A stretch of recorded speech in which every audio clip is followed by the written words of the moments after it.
Jess. So from last week's episode, we left the warehouse. Eartha had bought a bloodhawk, and we were hired by the druid to steal a green dragon egg from the Forest of Worms. We helped Ramas to find a girl called Fawn, so we went to meet a guy called Luca who knew where Fawn was. We helped release his slave, Fleur, who offered to come to the Forest of Worms with us to help find Fawn, who was revealed to be in the hands of the Green Dragon. The vision that Samu-Ra had in his earliest dream was happened again, and he gained more of a vision into this dream. He was able to speak with the woman in this dream, and basically a lot of stuff was revealed in that dream, and that was it. Yeah, thank you very much. I'll again, I don't have it written down. I just have the numbers written down, but I don't have the reasons why.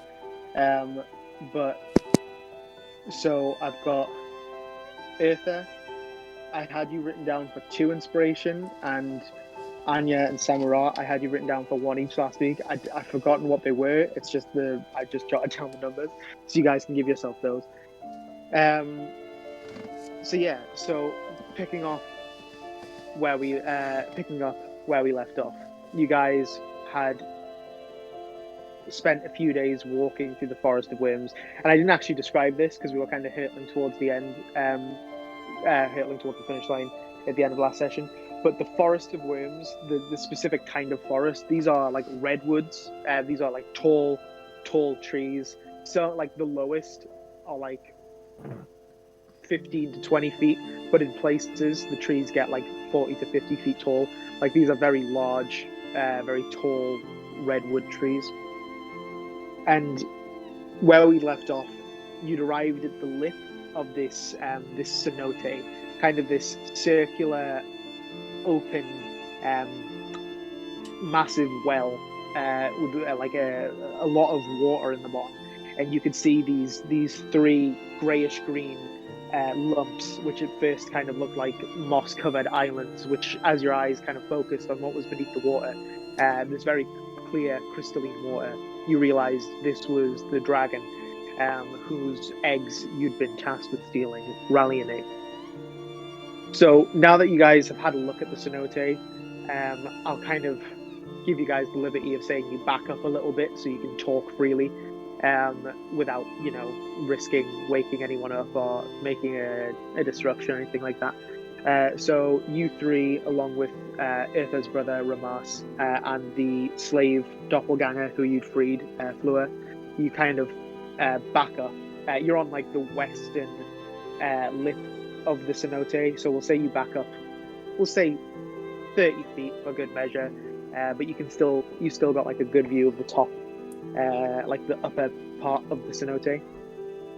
So yeah, I guess you can get going with the discussion. You can, without having to check, unless it's something very specific, in which case you could send someone maybe sneaky to go have a look in the cenote. But like, if you have any general questions about the cenote, like I can just answer those. But yeah, so if you guys want to start discussing how you want to go about this. Firstly, I'll just quickly send Jade back to camp and just like where we last camped up the night before, and I'm just gonna just make sure she's out the way because she has disadvantage on stealth checks. Cool. Yeah. So Jade is just gonna start. You're pretty confident. She could look like mundane armor if she wanted to. You're pretty confident, like she'll be fine. So yeah you send her wandering in that direction. She starts wandering west. I would like to take my helmet off so that my voice isn't like muffled and I have to shout as much. Okay, yeah, you've got it like held under your arm. I have a plan. It's a very 50-50 plan, but I have a plan. I'm going to put my hand on the stone as he says this, so I can hear the stone's opinion, if it has one. You know our friend, the Amethyst Dragon? What's the likelihood we could, send in a message and possibly convincing her to get some help? It's unlikely. It's an ancient dragon. Probably has better things to do. Especially than impede another's territory, but I guess it's worth a shot. But think about it. Ramas will kind of like, as he also is familiar with Amrazantha, Ramas kind of says like, it's possible she owes me for something, but this might be asking too much. But we could. I don't think it would hurt trying. I mean, what if we just sprinkle in the slightest bit of a white lie? The Amethyst Dragons, they're peacekeepers, right? They like to uphold the peace. They get rid of the bad. What if we just say this dragon's been stealing a lot of good people and doing a lot of bad things? And then she might be a bit more inclined to help. It's not impossible. He's kind of looking back over. You can see his eyes are kind of fixed in the location where you'd seen Fleur on the opposite side of the cenote to you. He just kind of like keeps nervously glancing over there. And he's like, well, obviously, what you're saying is true. She's taking people from nearby. The issue with gem dragons, as I understand it, is that they have a neutral stance on things. They don't like to get involved. They like to lead to resolution more than punishment or revenge. Again, it's possible, but I don't know if we can bet on it, but we could definitely try. Right, okay. Well, like Can I said, 50-50. Can I walk back up to the cenote and I want to make a perception check to see if I can see is anyone else like conscious who's going to cause an issue? Make a stealth check. Oh, mate. Oh, okay. This is a good start. That is good at all? 14. 14. Okay, make a perception check. Oh, yeah. Doing great today, guys. That's 7. 7. You kind of like, somewhat skittishly, like sometimes little quick bursts of running and flight to like more slower movement. You get back to like the lip of the cenote and you kind of glance down and you see the dragon unmoved, still kind of snoring quite heavily, kind of the water around the snout kind of burbling with each snore. You see Fawn kind of somewhat moving. She looks almost in like a slightly comatose, unconscious state, but you only really notice that because it had been pointed out to you. You look around, you see some humanoid shapes are kind of difficult to make out in the brush, in like this thicket of vines that kind of drapes down from all sides of the lips down towards the water. So like you do make out some that are like you almost didn't realize at first, like skeletons that are so completely overgrown, like vines that have completely overtaken every part of it, and you didn't realize they were there. Some skeletons that are a bit less wound up than that. Some rotting corpses, some fairly fresh, some that you think might be alive or they might be recently dead. You can't quite make sure. You can't quite make out, rather. Great. I'll head back to the group and I'll say, I had a quick peek over the edge to see if anyone was still conscious. I didn't want anybody shouting for help or something when we tried to get the girl. I couldn't see much, but I also did not see anyone to cause us hassle. What if? This is a big what if.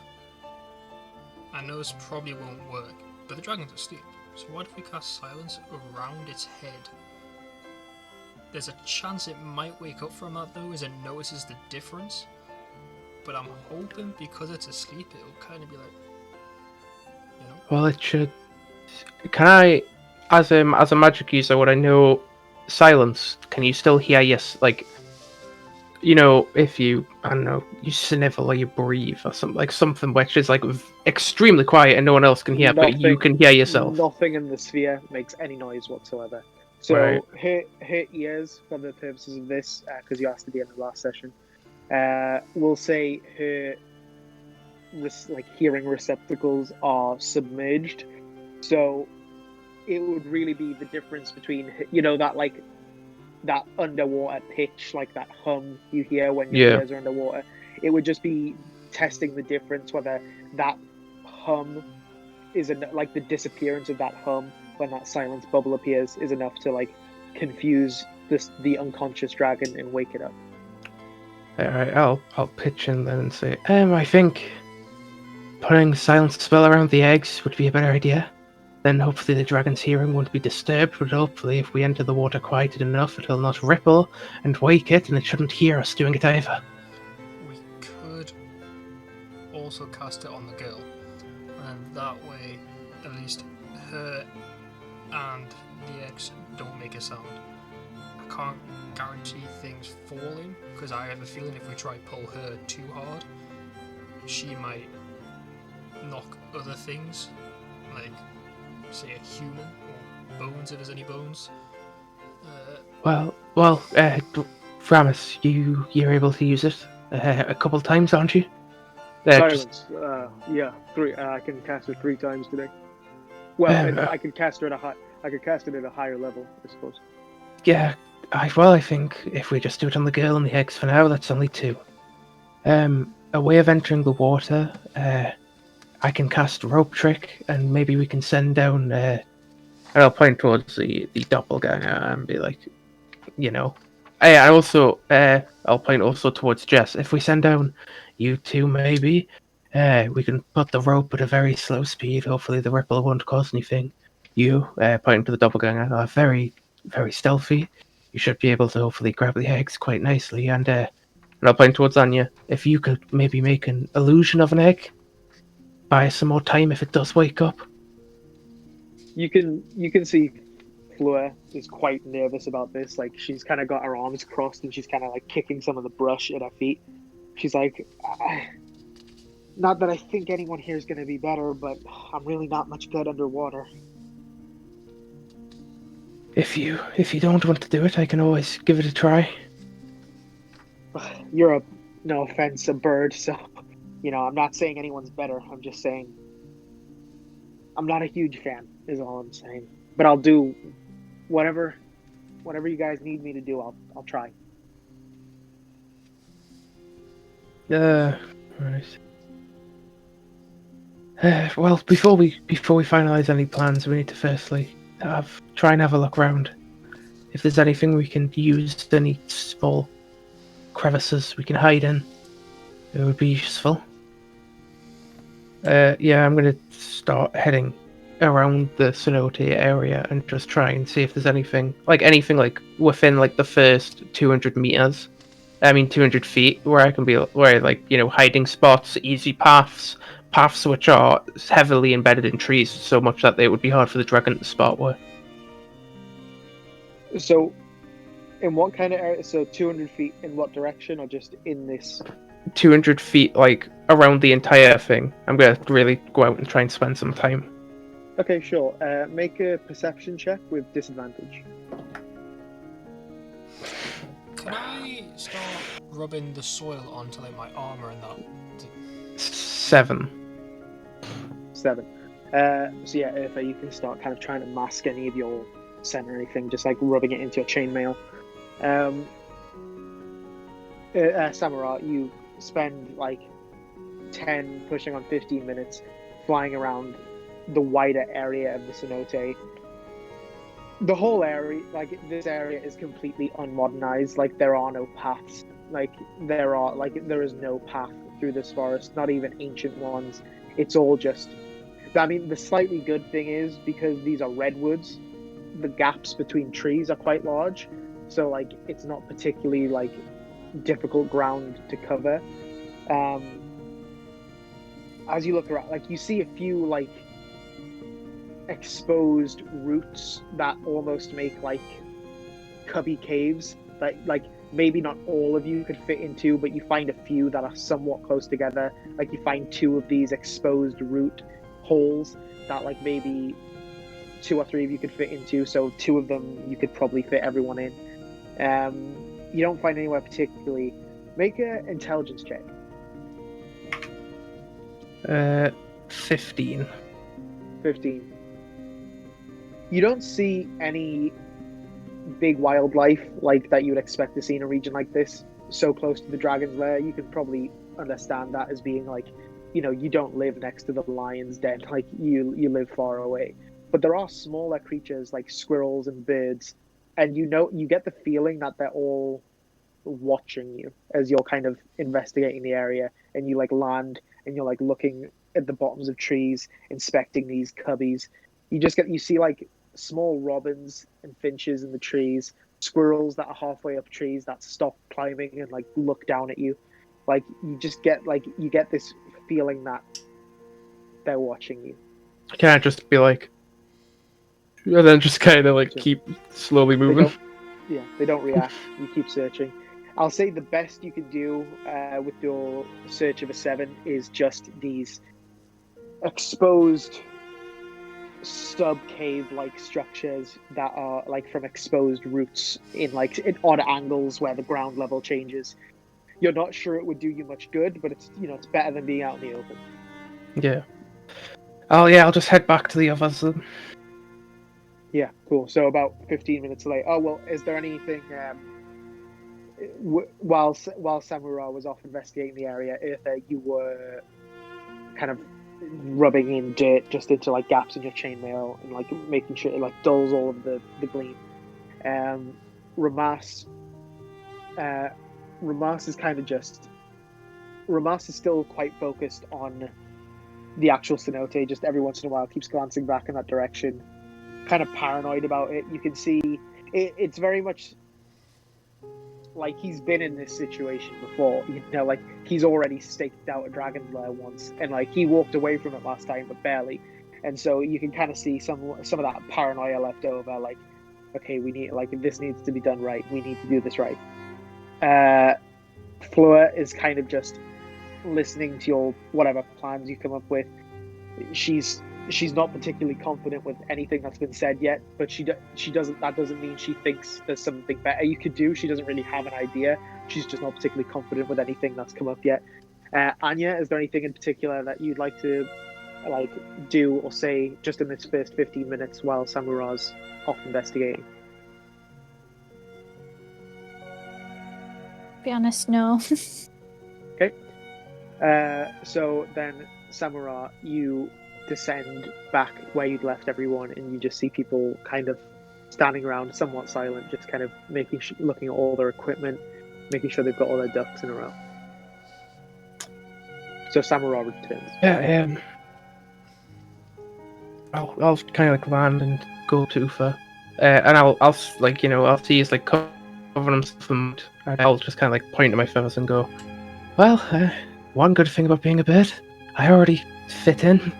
And I'll kind of like give like a silent chuckle and then start rubbing myself with the mud too, because obviously, although I'm a bird, I'm like bright red and greens and oranges. A lot of greens, oranges, yellows. You kind of dull some of the oranges and yellows, kind of trying to make some of those colours a bit more mucky. I am stumped. Shall I try call the dragon? I guess it's time, and I'll turn away and I'm going to put my hand on the stone and like walk 30 feet away, and I'll let Ellis do his message. Okay. I'll cast Sending to go for it. Amarazantha. Tell me what you want to say. No, I've got this counted, but I'll double check. Hey, it's Eartha, Rames's brother. Could use help. Ancient dragon, taken people. If you distract or help kill, we can save them. Forest of Worms. Cool. Roll a D100 and tell me what number you get. Get like 50. I just want you right in the middle. 91. 91. Okay. Roll a persuasion check with disadvantage.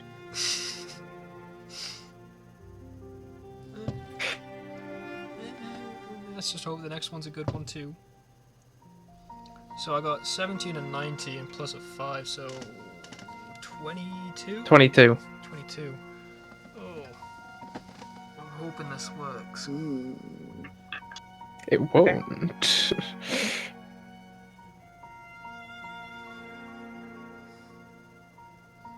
Okay, you feel as you cast sending,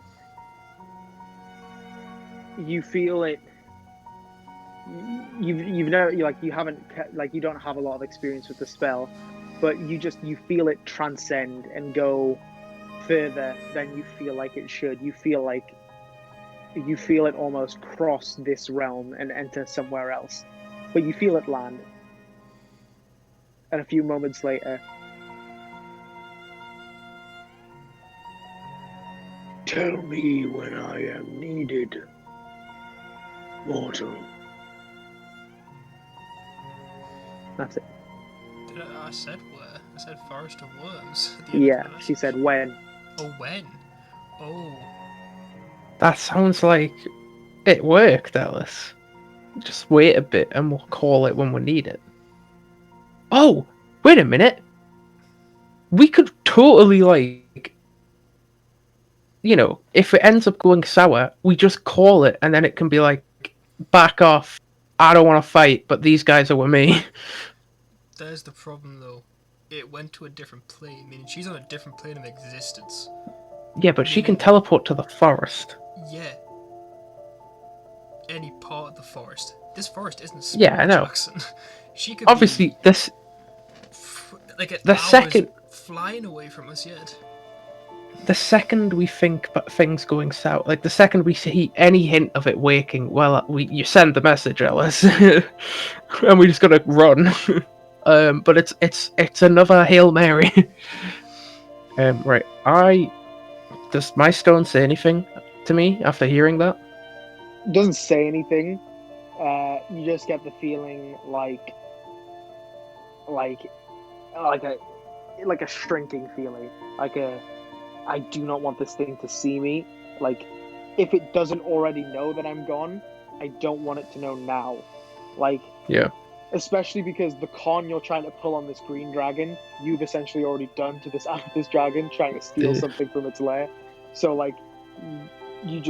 this thing is like, do not let this thing see me. I do not want to, I don't want it to take me back. That's right. Just what you're getting. I'm going to cast Sending. Okay. To Averondek's Storm Scourge. Okay. And I'm going to say, hey, Father, it's Samura. Is Samura one word or two words? Yeah, one word. Okay. I need help with... Can I repeat the dragon's name? But I just don't know how to pronounce it. Rallyinate. Green dragon. Any advice or magic would be appreciated. It's sleeping right now, and then can I say the woods are in? But to be honest, I forgot the name of the woods. Forest of Worms. Forest of Worms. That's 25 or 20. But if it's not, I'll just be like, cheerio, thank you. If it's only 20. No worries. Roll a persuasion check with disadvantage.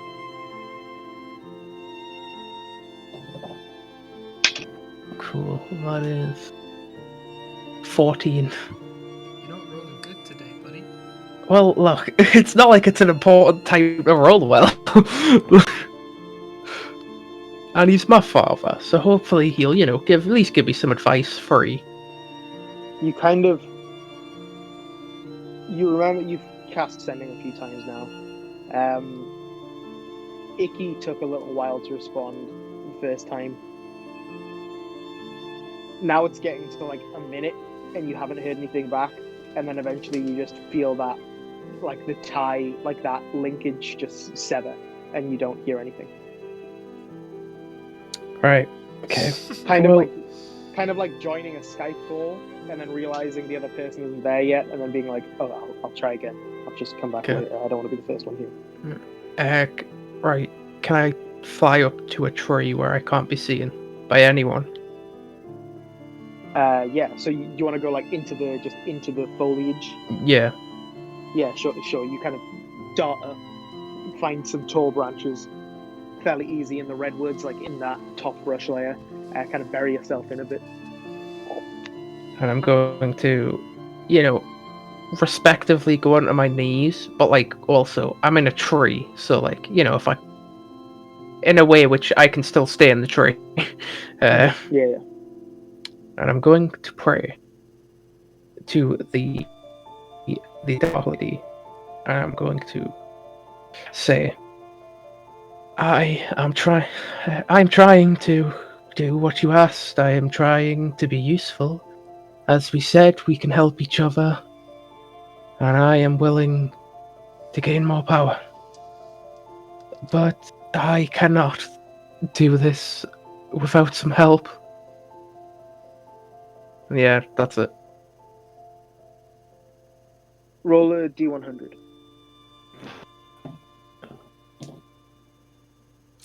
69. Ooh, good number. Good number.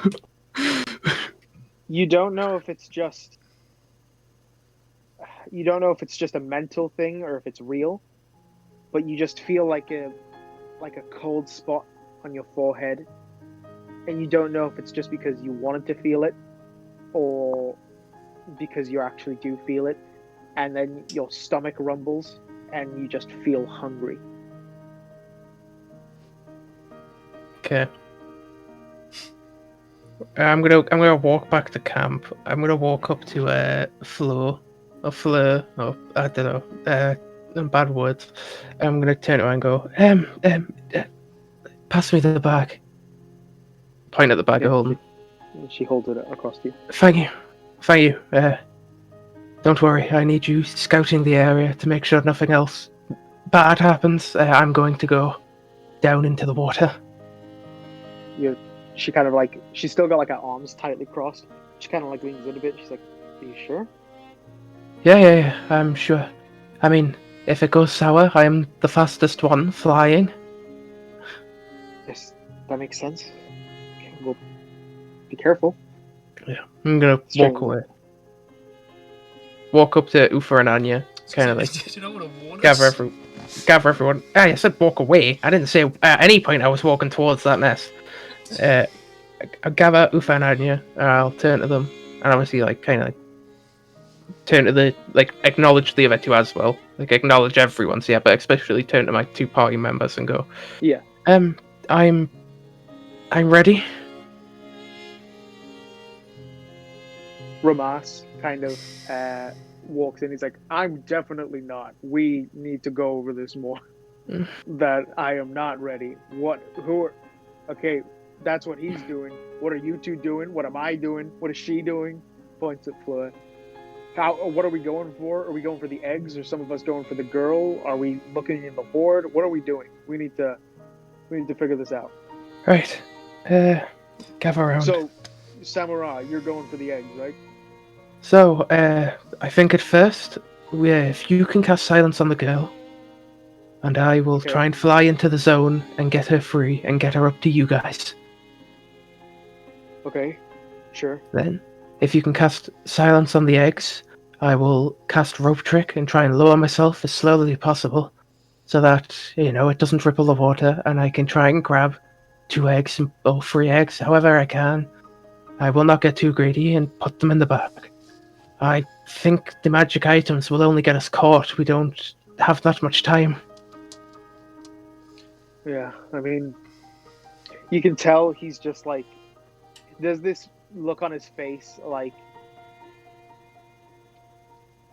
like a dragon's hoard is pretty much like the Forgotten Realms equivalent of like Scrooge McDuck's like money bin, like swimming in money, like these things, like what like a fraction of one dragon's hoard could set someone up for life. But like you can just see that like interest on his face, and you can also kind of see it on Fleur, but they're both more interested in recovering Fawn rather than the horde. But you can just see there's still kind of that reservation, like we have no idea what's in there. But they're like they agree, they nod. I'll look at Ramas and go, Well, the eggs pay too. That's important to remember. Yeah. It's just I have a question. yeah. This is to the DM. For me or If for a character? the Yeah. DM, if we jump, would we survive? Yeah. Because theoretically, Into the water, yeah. yes, theoretically, yeah. It's like 15 feet before it hits the actual horde layer. If we get There's the like amethyst, 10 feet of water, 10 to 15 feet of water. how hard is it to climb the vines? No, there's so much vinage, like it's pretty easy to climb. Like it's so tangled and like it's so old, like you could like pull on it with all your strength, and you really like they're very thick, they're very old, they're very lush. So you like climbing is not so much the issue. It's more it's imagine the vines like a spider's nest, like a spider's web. It's if something like if you're making too much movement on the web, like stuff might fall. And if stuff falls into the water, then that's going to make noise. It's really just a chain reaction. It's not that the vines are difficult to climb at all. I see. You want the amethyst dragon to like come and make some noise at one end of the jungle, and then we can all jump in, well, the forest, and jump in and grab everything and just fucking climb on out and sprint. Maybe you could convince them to make. You could convince them to try and talk to the poison one a bit. I mean, he's already said he'd either help distract or help kill it. So yeah, I will say you get this just from context clues. She's expecting more of a lowdown. Like she's expecting more of you to like you don't get the sense. This is what I'll just tell you so you don't get caught off guard. If you ask her to do something she's not comfortable with doing, like for instance, and I'm not saying this for example, but just what you know about dragons, she might not be comfortable killing Rallianate for no reason. But she's expecting you to kind of tell her what you want, and then her to then respond with how she feels about that and if she's going to do it or not. But like she's at the surface level, she seemed to be interested in helping if she could. I think distraction on the other end of the forest, just ask her. I'd be like, communicate. If you could just talk to her, maybe talk about deeds and wrongdoings she's doing. I mean, I can only would be a good type of thing. I can only do send him once more. Yeah, I know, but just suggest a talkative distraction. Again, though, both Anya and Samura have met Amarantha, so they can contact her also. Okay, that's a fair point. But I also don't think you should be diving in the water if it does work. I can fly, so I can get in, get shit, and get out. Would the eggs fit in the bag of holding? Are they too big? Everything, yeah. No. You could fit a body in the bag of holding. Just checking, because I was going to say if they didn't, just shrink them, my guy. You have minimize and large. Yeah, not like that's a second level spell or anything. Yeah, the spell slots don't matter. Yeah, just do it. Just do it at all eggs, yeah, all of them, and then like the 400 staffs just like in the pond most likely. No respect for spell slots. Typical cleric, never heals and doesn't respect spell slots. Too busy hitting shit with his sword. I've been using spells. You haven't been healing. I have like 2 healing spells, buddy. I'm not a healy cleric. You see Ramas kind of like... Okay, I know we already talked about this. I really want to be clear before we go in there. And he doesn't really look at you, Eartha, but he looks at Anya and Samura and he says, either of you guys able to detect magic at all? Yeah, yes, I can. You could maybe see if there's anything that's easy to grab, Look, if there's anything right next to an egg where I only have to move an arm and no other limb, I'll grab it.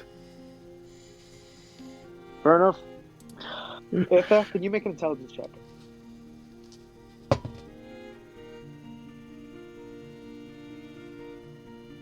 He's not a smart man. 10. What was it? 10. 10. Okay, this isn't particularly difficult to grasp for you. You grew up with Ramas, you get the sense Ramas very much wants to, and especially as someone who has already fought a dragon and looted its hoard, Ramas is very much interested in taking things from this dragon's hoard. Like, Ramas is, like, you saw him acknowledge that the eggs would be worth a lot of money, not even just to the druid you guys were talking to. You could, to be honest, you could probably take the eggs to a city and get much more than the druid will pay you. But you just get, like, you've seen Ramas like this, like, around name days, birthdays, holidays, where he gets, like a, not like an evilness, not like in an evil way, but just in like a human way, gets greedy, just wants something, and is will look for a way of getting it if push comes. Like, if the opportunity becomes available, you as his brother are worried he might take it, unless you feel the same. I'm not saying you don't have to feel the same way. Like, you might want stuff from the horde as well. I mean, let's be honest. But you can register that. I mean, I knocked 2 people out just to get what they had. So exactly. So you probably sympathize. You can recognize kind of how you're feeling on Rames's face. He's hearing what Samura's saying, and he doesn't want to put anyone in danger. And he's primarily interested in rescuing the little girl because he's a cleric. But if the opportunity becomes available in the slightest sense, you think he's gonna go rogue a bit, and he's gonna want to search that hoard. But yeah, so you don't have to act on that or anything. But yeah, so you're all kind of standing around, going over things. I'll turn to the doppelganger and go, if you could. I mean, it's really a two-man operation between me and Ramus to sort out this mess. I don't know if you want to scout the area, see if you can find any ways to get out quickly, hidden. Forgive me. So you and Ramas are going for Fawn first, and then going for the eggs? Yes. Well, my worry is, what if rescuing Fawn does not go according to plan, and the dragon wakes up before you can even go for the eggs? We have many of us. Perhaps we could try and accomplish them simultaneously. I mean, if you... is Ramas the only one capable of using silence? You'd have to sleep. Would you have to sleep for it? Well, technically I haven't picked my spells for today. So if the DM lets me, I can have it. I'll allow it, because this is a mixture of you strategizing last night as well, and probably the walk here as well. So I'll let you metagame it a bit. It's fine. Well, I no longer have inflict wounds. Okay, yeah. Just because silence is a concentration spell, so Ramas, if he cast it a second time, would lose concentration. Yes. I understand. How about this? You're quick on your feet. A sleight of hand. I've seen you with a knife. Well, I saw what you did to a man with a knife. I wasn't there. You go get the girl with Ramus, and Ufra and me'll get the eggs. Anya, if you would be able to help us, I think that would be safer than the water for people of our stature. Absolutely. We don't have wings. And yeah, so is there anything else you want to cover, or should we recap the plan? So the plan, as I understand it, and then we can chime in and change or add or whatever. Fleur, Ramas, yes? It's 60 feet. It's 60 feet by 30 feet, isn't it? No, it's a circle, so it's 60 feet. Yeah, no, like 60 feet by like 30 feet down is what I meant. Like, so it's like 60 feet the circle, and it's like 30 feet down to the bottom of it. Oh no, it's 35 feet to the surface of the water, if that's what you mean. Yeah, that's perfectly fine. So the surface of the water is 35 feet. Then the water is 20 feet thick, so the eggs are 55 feet down. And then the hoard itself, you just so you can understand the depth, based on like how the cenote slopes, you'd be able to estimate like the cenote layer is about like 15 feet thick. So like the cenote in whole is like 70 feet deep.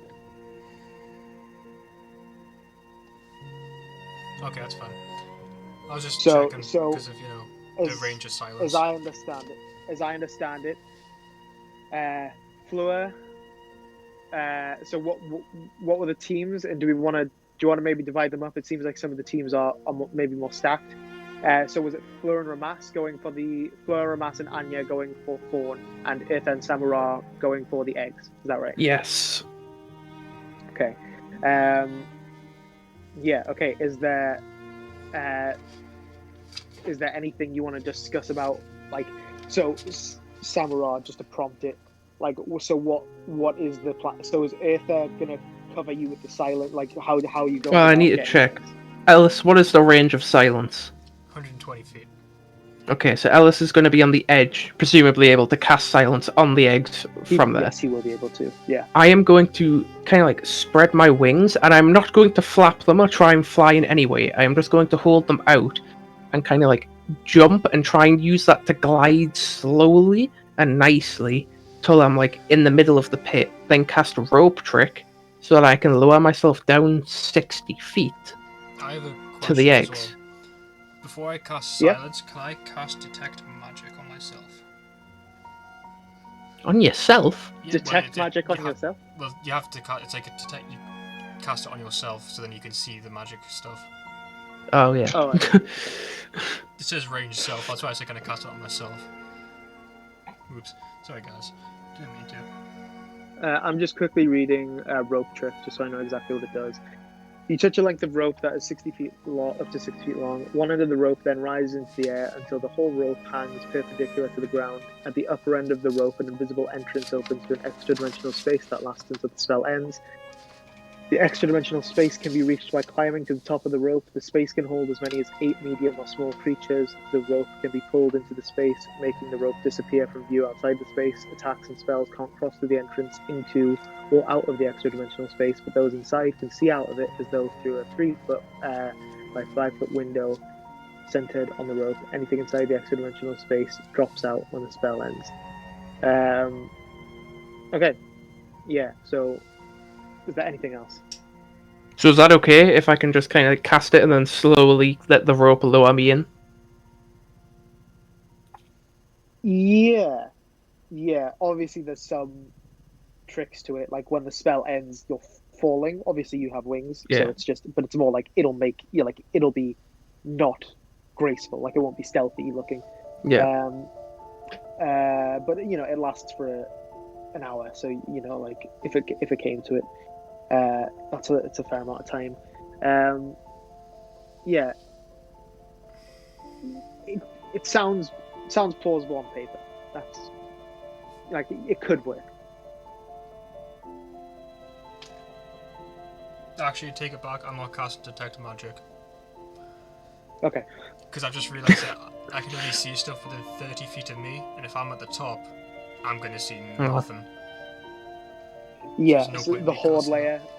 Yeah, the horde layer is about 55 feet down the top of it. So yeah, you wouldn't be able to pierce the actually you wouldn't see anything in the horde itself. So is there anything else you guys want to cover, or do you want to start seeing how this goes? Any other bases you want to cover? Oh, I have one sending. Is there anyone useful I could get it to? Ellis, you do have one sending left, don't you? Yes. Okay, just double checking that you can call the dragon. I was debating sending a message to my parents being like, yo, I might not be here tomorrow, so just so you know, I love you, and then leave it at that. But then I was like, I need it as like my last resort, so I can't. Yeah. Fuck my parents. I think a man of Thank you. strategy, a man who worships strategy would probably more likely save it to save his life than just say goodbye to someone. Oh, yeah, no doubt about it. Yeah, I'm ready. Okay, Eartha, are you clear on everything? Yeah, I want to do one thing beforehand though. I want to pat both Samura and Anya on the back and be just pat them, not even say anything. Just kind of give them like It's been a good firm, 2 weeks. good firm like. Can I? Oh, actually, can I do one thing? Really. Yep. Can I take my robe off? So if there's no flapping about, no like robe hitting about when I'm flying or anything, just little noise as possible. Sure. Yeah.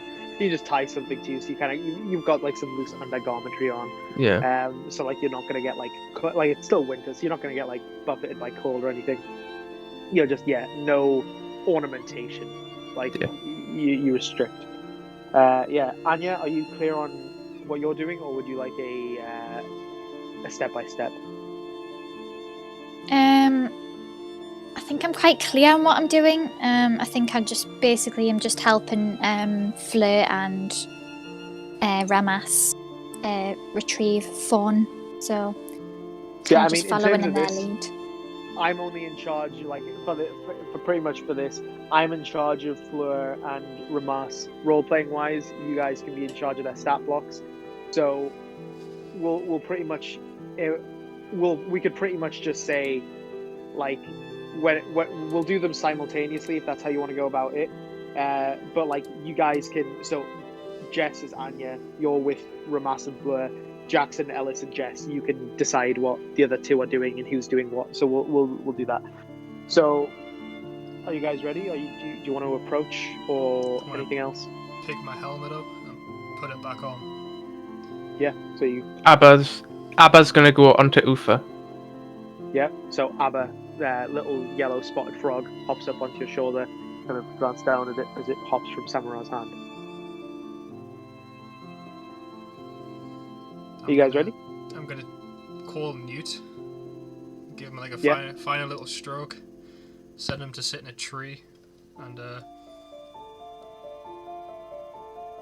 actually no, I'm gonna send him to fly around, like kind of circle, just so that if we start, we'll circle the area. So if we start tailing it, he follows. Okay, yeah.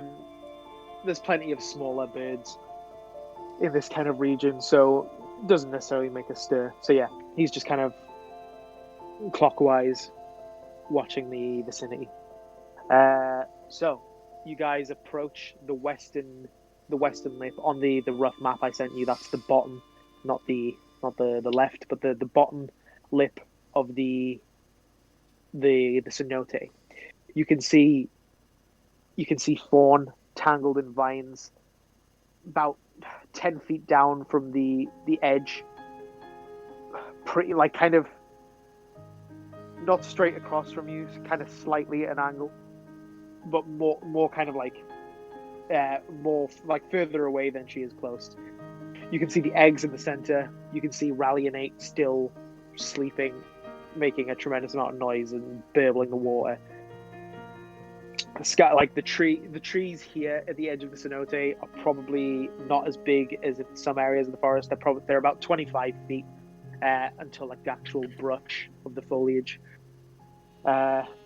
So Fleur, Ramas, and Anya will start making their way over to where Fawn is. So Anya, can you make a stealth check, and I'll make stealth checks for those two.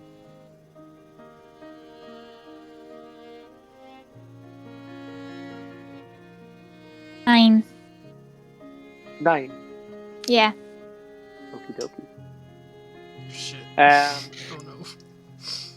So Eartha and Samura, how are you going about this? So while they're walking over there, what are you doing? I'm gonna walk I'm around going the other way. So if they're going that way, I'm gonna go that way. And I'll just stand where I am because I'm flying to the middle anyways. Okay. So you want to be on the do you want to be opposite to them in the cenote, or? No, probably like a quarter way round, just so that like if it was to fire its breath weapon, there's no chance it's hitting all of us at once. Okay. Yeah. So you'll walk about 20 to 25 feet in this semicircular direction. Okay. And are you just readying a silence? Okay. Make a stealth check.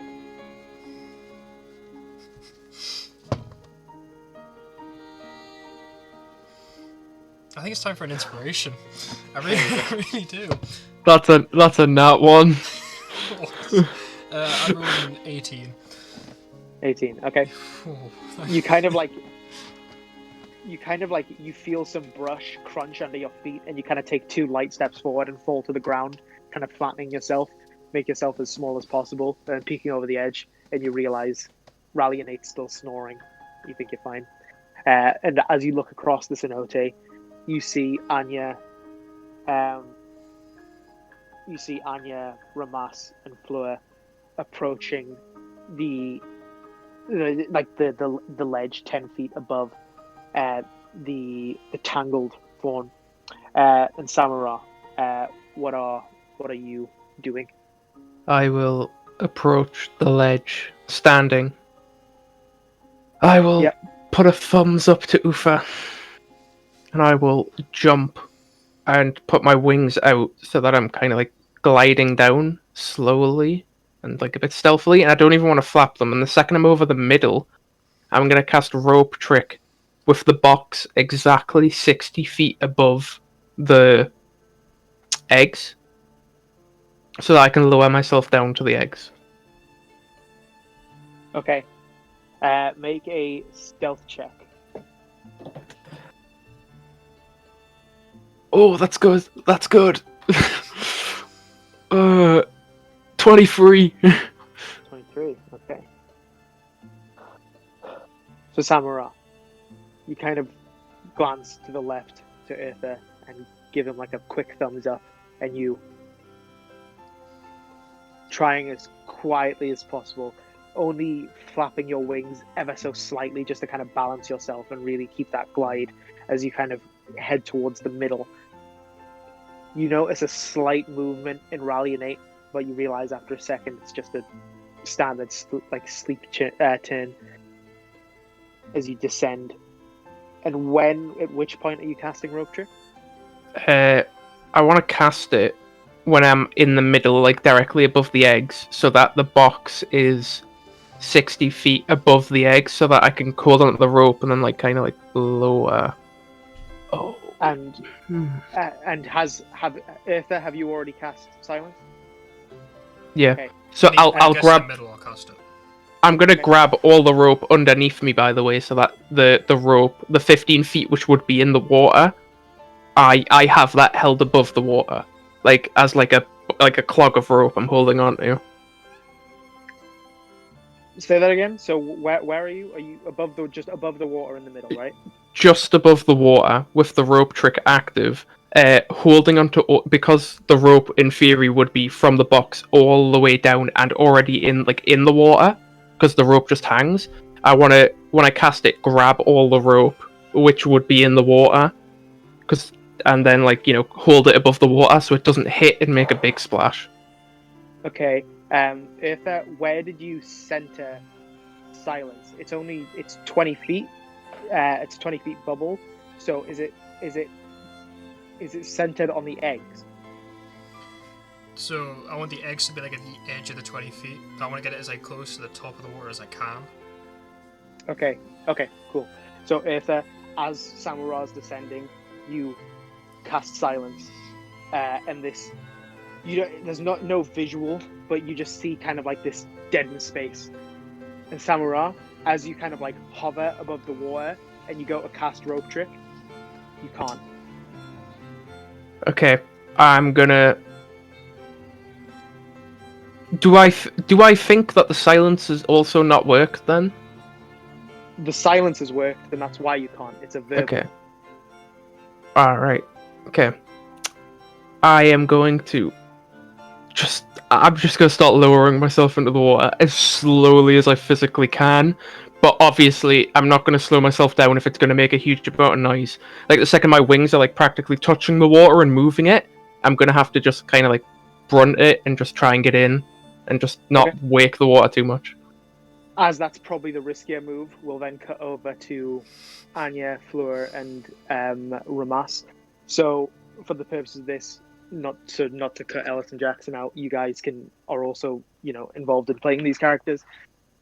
So what's the plan here? So Anya, Ramas, and Fleur are kind of begin whatever the plan is here as Samurai dives off the edge. So kind of while that's happening. So what do you want them to do? If you want Ellis, you can take Ufa and I'll take Fleur. Ramas, yeah. Sorry, yeah. Well, I think Fleur would... presumably the plan is that Fleur's going to kind of start trying to climb down slowly as Ramas silences the area, and then we can try and get her free. Yep, so Ramas will center a silence on Fawn, which then reaches above. So like you can pretty much the entire binary there you can act within a silence. So Flora is going to climb down. Yeah. Okay, make an acrobatics check. It's at +7. Yeah, I've got her thing up. I'm gonna... Oh, does she have any inspiration? She does not. Okay, well that's a 10. 10. Okay, so Fleur kind of like, you see almost for a second, kind of like a bulge underneath her skin.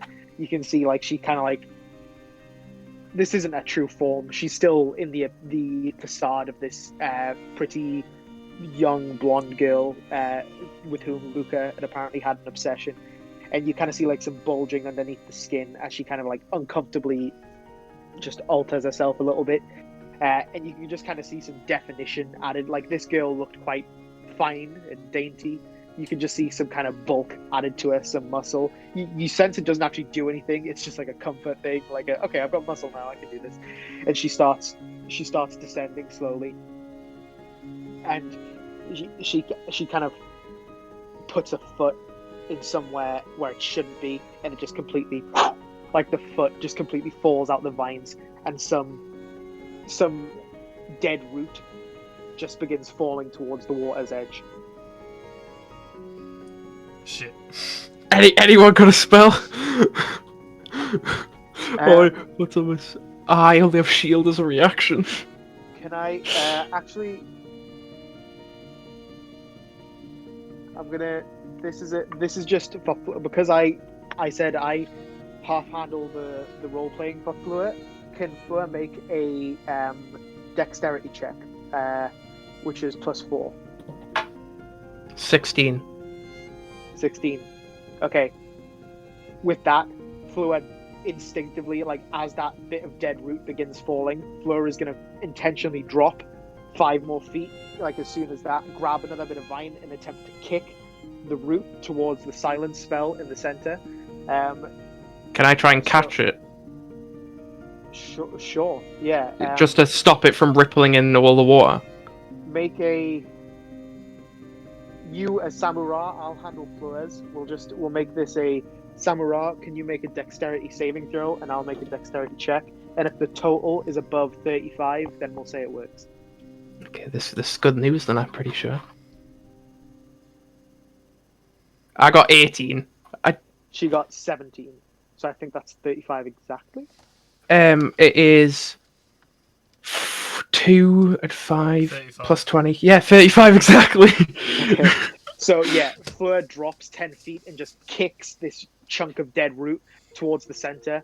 And Samura, as you're diving towards, as you're hovering above, and you realize you can't cast rope trick because of the silence spell, you're kind of like, and you see the root flying towards you, and you just kind of like grab it and just like tuck it into like a belt or like a random pit, so it's out of the way. It wasn't huge; it's just about that, but it's just it could have made like a and just perhaps welcome the dragon.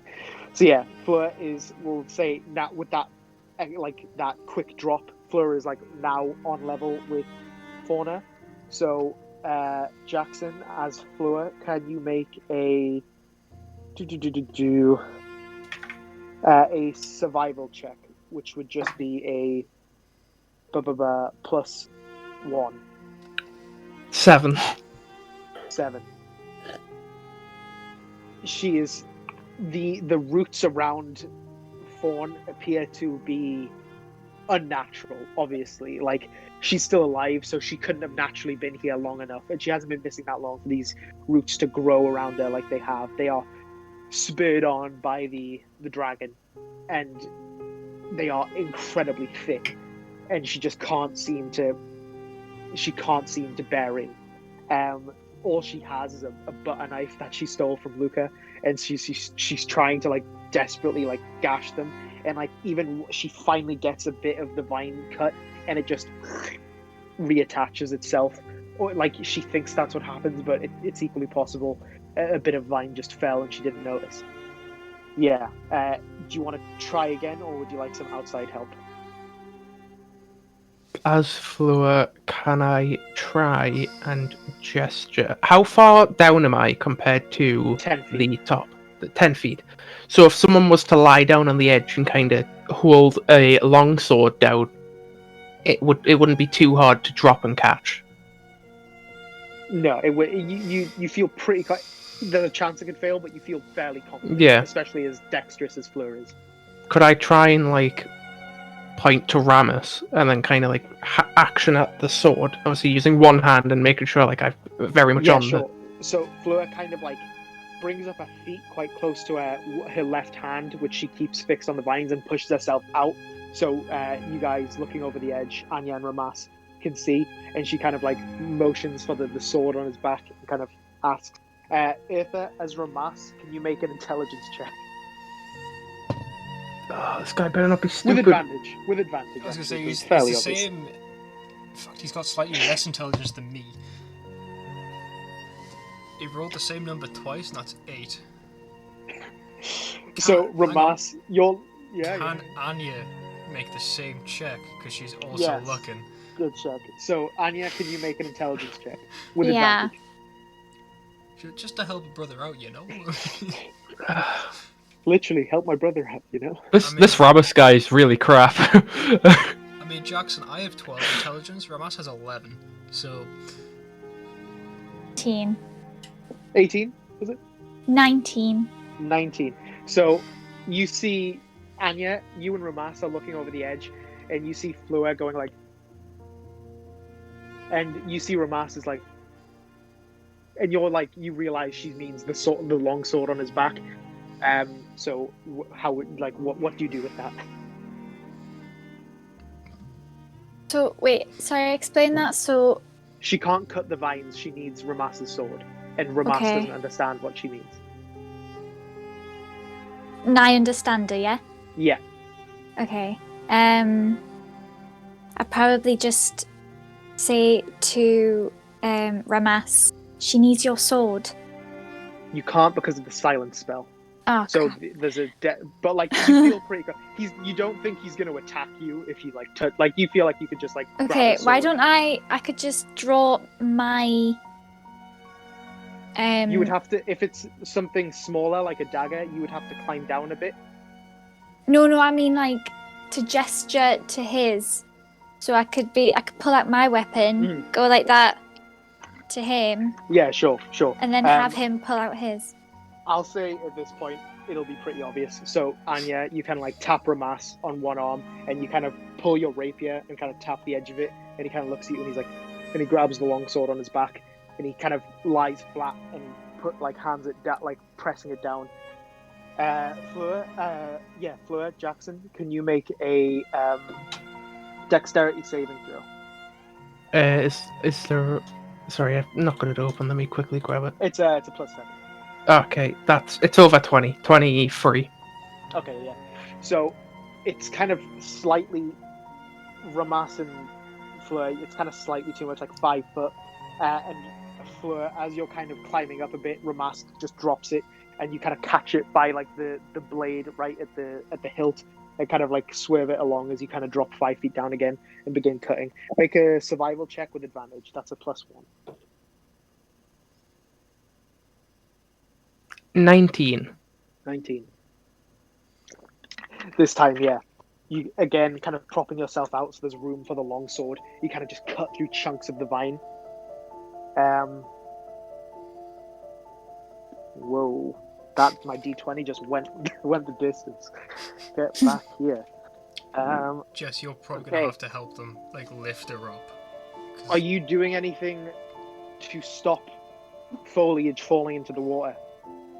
Yeah. I need to make sure that everything I cut isn't going in the water, else obviously. So okay, so you're doing it slowly and kind of making. Yeah. Okay. No worries then. Make a. Make a sleight of hand check. That's a +10, so that's quite a good check.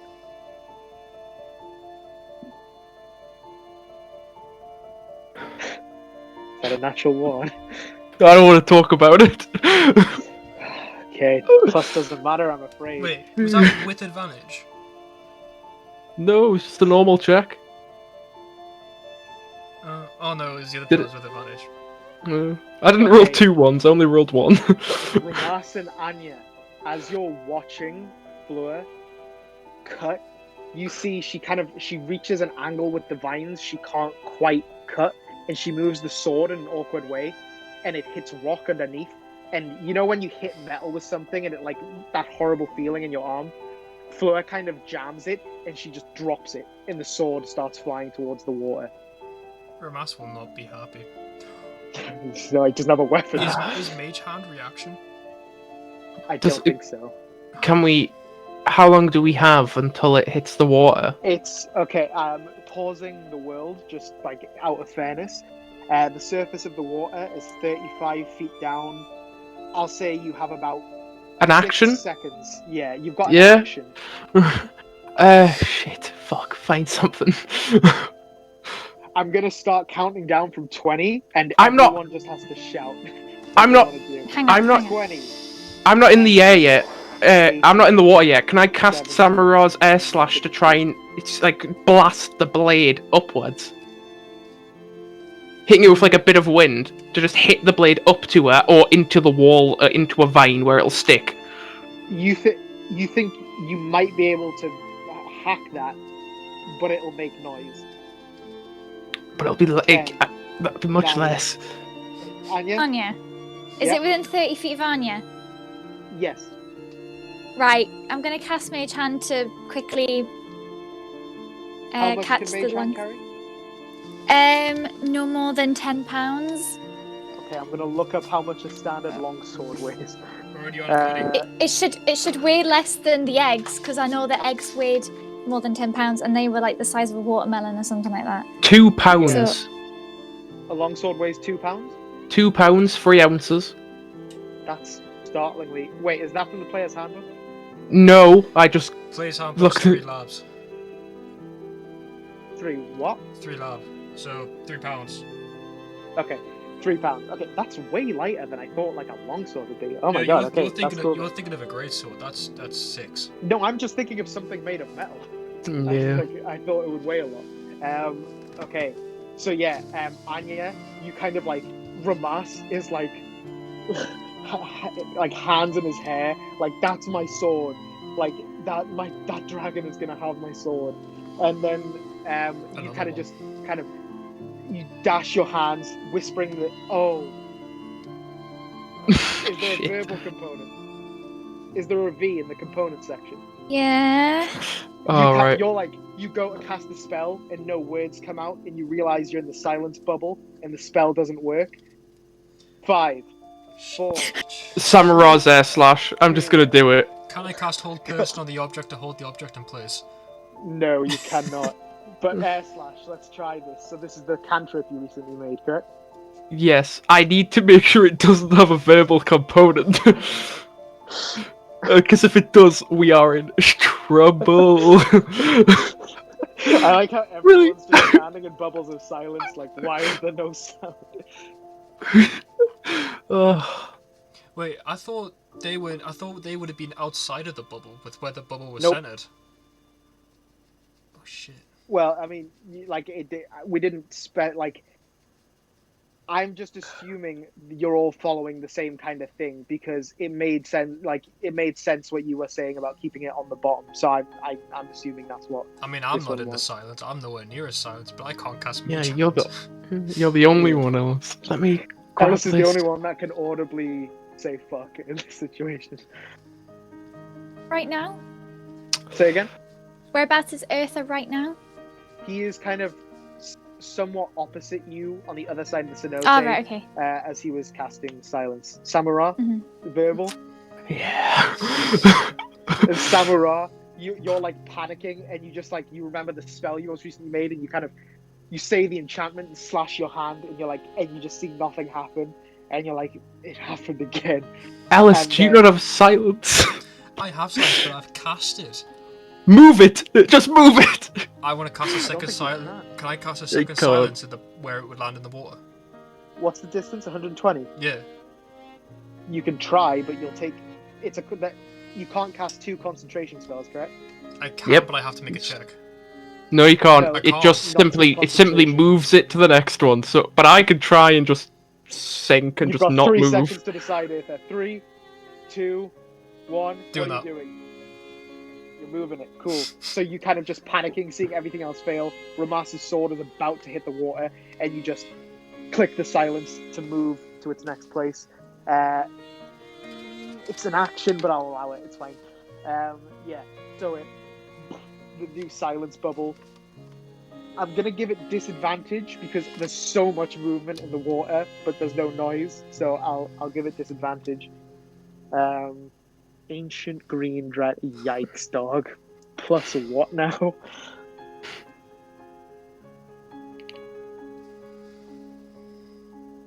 Okay, so the first roll is a natural 20 plus 17, but it's got disadvantage. So Plus 17. the only Wait. real option here is if it gets a natural one. I think that's like the only perceivable option. I think I might start casting Sending, you know? This all happened because I rolled a nat 1. Please be a nat 1. You see that? No. You gotta go to the left. I'll just. You see. It's a you see 1. this? It's a 1. Can't see it. Yeah, See it's this? gotta go down. I can't. I'm on a tripod. Yeah. Okay. It's fine. It is somehow a natural 1. That's So only you're fair. So you're the water, the Ramas's sword slams into the water. You can't hear it thanks to Eartha's silence spell, but like you can see it make such a splash, and the water really ripples away from it, and you see like Rallyinate's head move, like push through water, but doesn't wake up. It looks to have just been disturbed in sleep by the movement. Now you've got to roll twice more. And Yeah, I'm in the water. I'm half in the water. Fawn isn't even free yet. So now, but most of the cutting is done. So now, before Samurai enters the water, Fleur, can you make a strength check to try and remove Fawn and carry her to the lip of the cenote? What's the plus? Do you have it, or should I grab it? It's plus 0. Okay, that's a 13, but it is a child, so Yeah. You manage to remove Fawn from the foliage, and kind of like her arms wrapped around Fleur's neck and kind of like head there, kind of holding one, but now you only have one arm for the vines really to keep Fawn on top. Can Ramas go, like, kind of lean over and kind of like... Oh, yeah, good idea. So for that, I'll say to get up, Fleur, Jackson, make a dexterity check, which is plus 4, and can Ramas make a strength check, which is Plus 3. plus 3. okay. Unnatural 20. Okay. 17. Okay, yeah. You start feeling very weighed down by the girl, or Fleur starts feeling very weighed down, and she kind of thrusts herself forward, seeing Ramas lowering himself, and Ramas manages to grab Fleur's hand and pull her and Fawn back up to the lip. That's done. Okay, so Team Anya is so Done. We did Samurai. anything. But... Can I that have was Can I have Ramas cast silence where I moved the silence from? very good. Yeah, Ramas. Ramas, seeing the silence has been moved, will recast silence, removing it from the vine thicket and casting it with the bottom of the 20 feet bordering the eggs. Quick Samurai, question for the yes. DM. If we cast a spell and it doesn't work due to silence, do we still lose the spell slot? No, it's just like it just Okay. doesn't happen. Like you Right. physically couldn't. Okay. Well, I'm gonna try and just like, as I said, just lower into the water as gently as possible. Like, and try and look below me with the super clear water to see where my feet will land, and get ready to like proper bend the knees and go all the way down, and then after I think I'm okay, I'll raise very slowly, and I'm really gonna try and take as much time as I need. Okay. Does anyone have anything else they would like to do, or to try and assist, or? I want to prepare sending, but don't send it. Okay. Samurai, can you make a stealth check? Because of the silence, that would be advantage, but because of the situation, that would be disadvantage. So just straight stealth check. I'm okay with that. 21. 21. Okay. Which part of you touches the water first? Like your feet talons? Yeah, my toes. So you first pierce that water. Make a Constitution check. I'm not gonna be poisoned, am I? Oh, that's the dory, I guess. That's 11. Can I take inspiration? Okay, yeah. You're a jungle boy in a winter world. This is a cold Shanote. That's not any better. It's not the end of the world. What did you get? Was it 11 again? No, it was 7. 7. Okay. Well, Do you have I'll to give take you first. inspiration, or do you? No. Well, Okay. you can take the higher one. You kind of like your talon touches the surface of the water, and as you plunge it, that like sub-winter cold kind of rushes through your summer boy body, and you kind of just instinctively like twitch your talon. Not a huge amount, so I'm gonna say make a stealth check with advantage, because it really wasn't like a lot, but it's perceptible to the discerning. Oh, thank God for advantage, because I was in that one. Oh, good. That's about that one. I don't want to play. Was it in that one? 2 in a row, baby. 2 in a row, baby. As your talon twitches, you kind of like, well, actually, no, like that motion, like but without the noise, and just some water sprinkles down. You see, because of like the kick, some water just dribbles on Rallyinate's huge back sticking out of the water. Like you just see some like almost like a focused bit of rain, like pitter patters on her back. I'm doing this on a strike system, so I'm not telling you how many strikes you've gotten so far, but it's more than one. I've rolled 3 natural ones. 2 of them were on the same roll.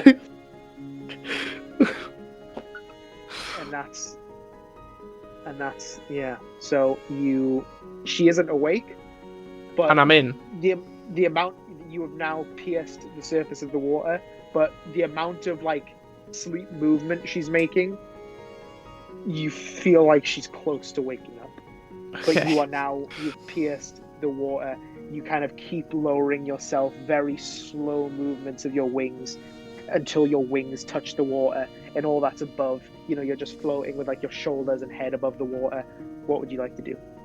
I'm gonna try and kind of like, if you were to, with the sword example, if you put the sword like that into the water, it makes a big splash. If you put the sword like vertically into the water, less surface area. Mm-hmm. So I'm gonna try and like put my wings on my chest and down my legs, and kind of like, keeping my legs where they were already positioned, looking through the water to land properly and bend, and try and reduce the flow as possible. I also want to reduce my surface area as possible, so I'm not moving as much water. Okay, make a perception check. Actually, you've got with advantage because you're an Aarakocra. Oh, thank God. Oh! Okay, 9. 9. About 10 feet. Let me just orientate myself.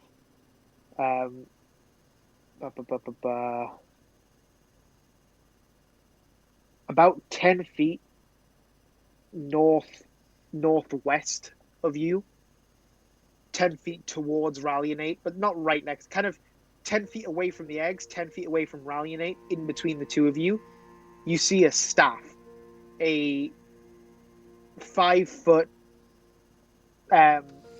metal, almost maybe platinum staff, the head of which is kind of fashioned. At first you think it's meant to look like tree branches, but you realize it's fashioned to look like forked lightning, and you see just glimmers of lightning running up and down this staff. You don't know what it does, but you know it's magical, and you can just see it in between where you are, 10 feet above the eggs, and in between the eggs and Rallyinate. Kind of 10 feet away from one of Rallyinate's talons, like huge foot talons. Right. I'm just gonna keep lowering, trying to not move as much as possible. Ready with the legs, bend with the knees. Very good, very good. I'm trying, yeah. Cutting away.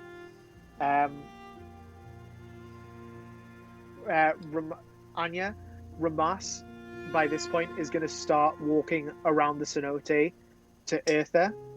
Would you like to stay where you are, or would you like to follow?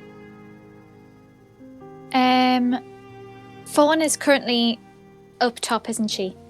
Yeah, probably Fleur is like holding her like a child, like Mm-hmm. in like an embrace. Um, She's unconscious at the minute. For now, I'll stay with Fleur and Fawn. Okay, Ramas will kind of just tap you both on the shoulder and make it clear that he's going over there. Okay, Samura. Make a stealth check. A flat stealth check. 4 in a row. 4 in a row. Is that a nat 1 again? It's a nat 1. Okay. I am burning these days. Do you have an inspiration? Oh no, you used No, it. I used it and I got less. Okay. You keep descending. You use your wings and your arms to kind of push yourself down until your talons touch the roof of the hoard. You know, these splintered musical instruments, these kind of stone arms and legs, and some heads reaching through the barrage of instruments, these stone parts of these stone statues that Rallyinate has also amassed. What's your constitution plus, by the way? 1. So you can hold your breath for 1 minute.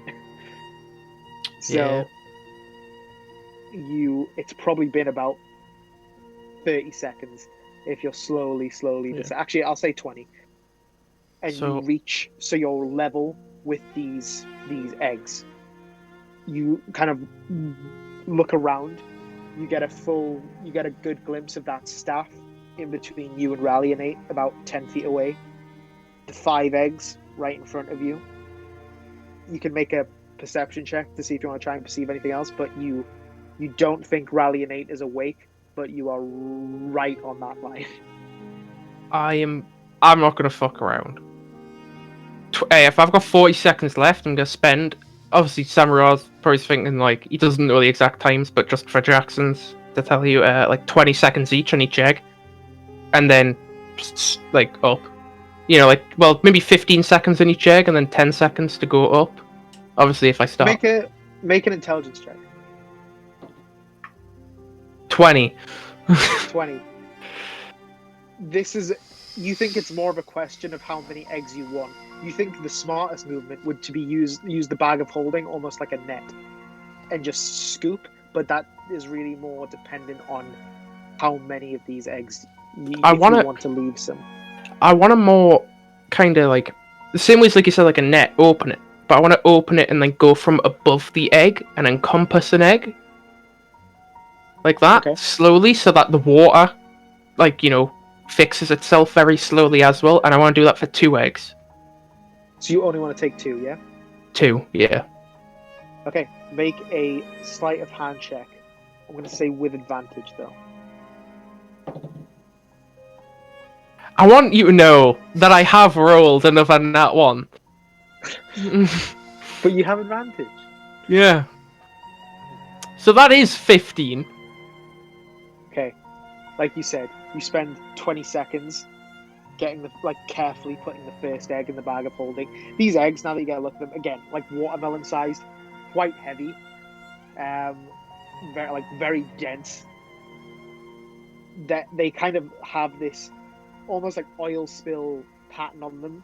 They are like the eggs themselves are almost scaled, and yeah, like this oil spill, like pinky green metallic, dulled metallic pattern that kind of changes, even more messed by the water, like the light hitting the water. And you, after 20 seconds of slow movement, you put the first egg in the bag of holding. Sleight of hand check with advantage. Right. 22. 22. Same thing. While this is happening, Eartha, Ramas has kind of very quietly, low to the ground, circumnavigated his way around, and he says, I saw something in the horde. What? That's whispering. Where my sword fell, there's another sword. There's probably many a sword. This one looked cool. I hate it when we do this. Right. Come on. New plan. Wait for him to get out. Completely out. We'll hide in the brush. We'll call in such and such distracted bit, and then we'll just steal from the horde. We're definitely related. He kind of pats you on the back and he kind of lowers himself down so you're both crouched looking over the ledge. Samura, you get the second egg in and you kind of 60 seconds hit. You can't breathe underwater anymore. You're running out of oxygen. Yeah. What would you like to do? I want to start raising up. It took me 20 seconds to get down. Does Jackson know how much damage you take per second? There's probably an thing? exact rule, but I'm just gonna say you'll take a D8 between just like a D8 of damage as you resurface. Okay, yeah, I'll spend another 20 seconds resurfacing and I'll take that D8 then. Yeah, cool. I'll roll that. That is, yeah, it's fine. 3 damage as you kind of your like Aracrocan eyes start to kind of bulge at the edges as you really start running thin on oxygen. Make a stealth check with disadvantage.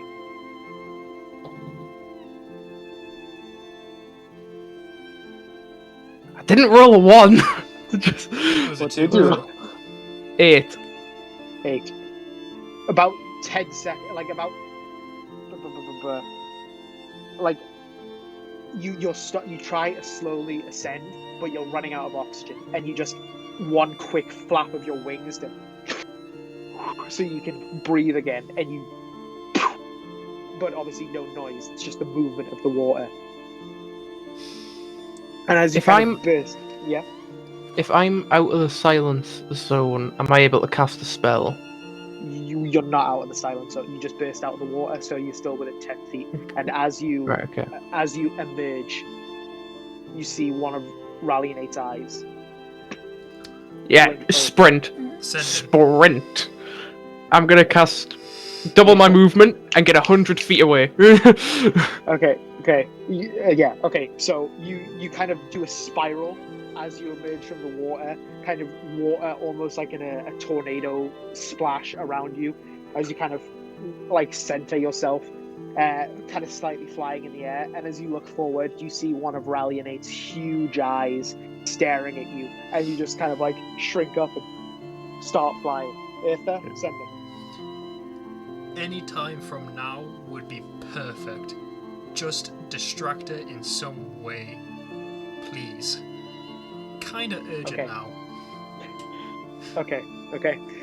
Oh, I've got to roll the percentile dice, don't I? Yeah. D100. It's a 5%. Hang on. Wait. If I do end up failing this, am I allowed to inspiration? I'll allow it. Just checking. I'm not gonna do it, but just checking. Oh no. I so wanted to fuck you with the verbal thing there, but you're not in a silence bubble. What'd you get? 59. Oh no. 9. Okay, just. No, 59. What? 59. Oh, Yeah. okay. Yeah. Then. Okay. Rallyinate's eye shoots open, and this gargantuan form shifts in the water, the head lifting out of the water. The head at its full height pretty much is now looking out. Like, as she kind of puts one of her massive talons into the side of the cenote and pulls herself up, her head is well above the cenote. And she's just kind of... Can I, Yeah. before, as I see her start getting up, can I, like, signal, like, Jess, and, not Jess, Anya and the... Fleur. to, like, kind of crouch down, try and get behind a tree, kind of. Okay, yeah. So we'll say, Anya, if you wanna take that on board, then everyone can make stealth checks. So I'll do Fleur and Ramas. You guys just do your characters. What, do I get one? No. Yeah, I didn't think so. Ramas gets.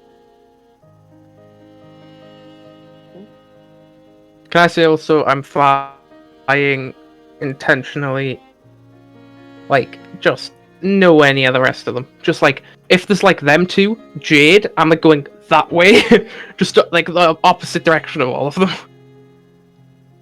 With that first 100 feet. Anya, what did you get? 20. 20, okay.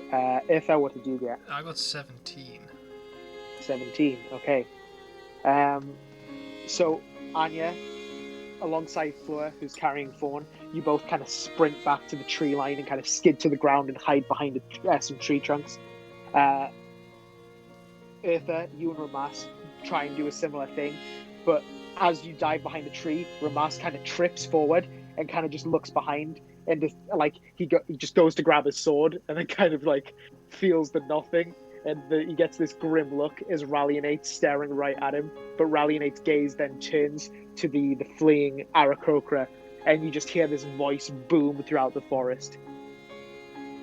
Do not make me hunt you. I'll fly up, like, you know, another like 50 feet and talk down. I'll talk. I mean, you will be unaudible. Okay, well, however far away I can be, while still being audible.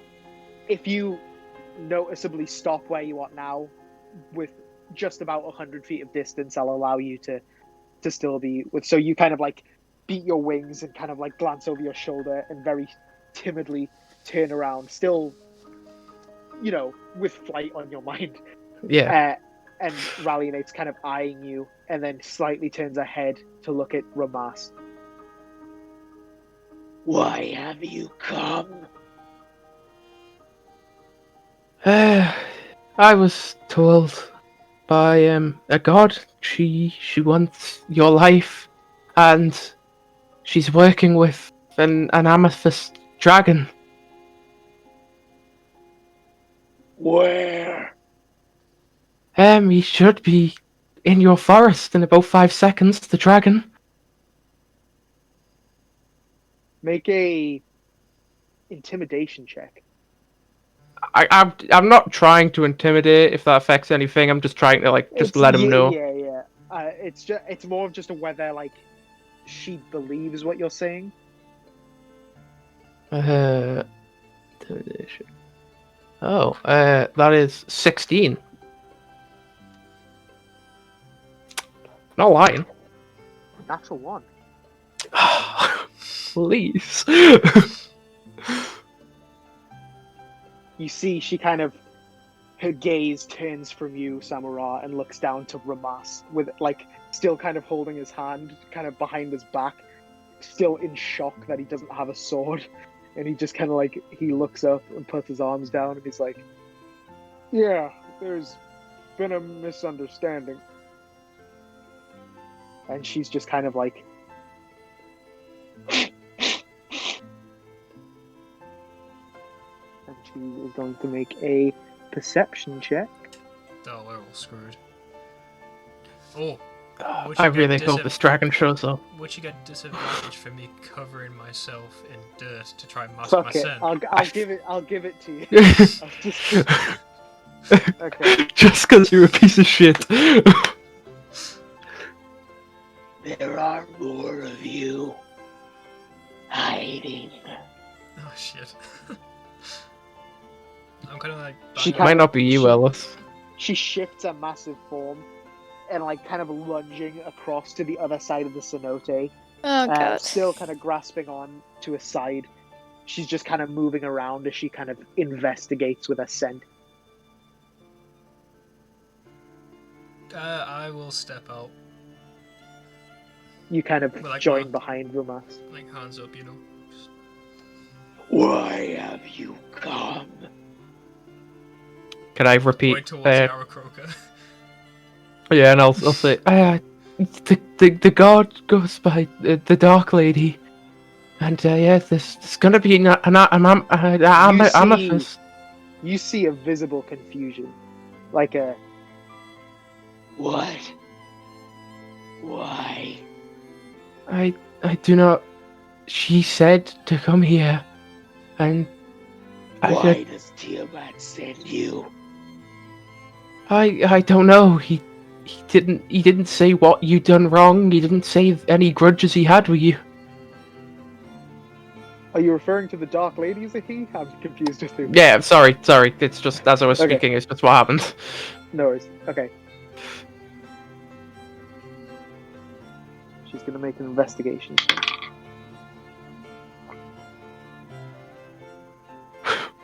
What did you take?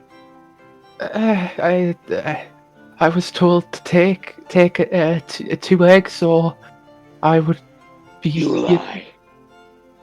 Lie.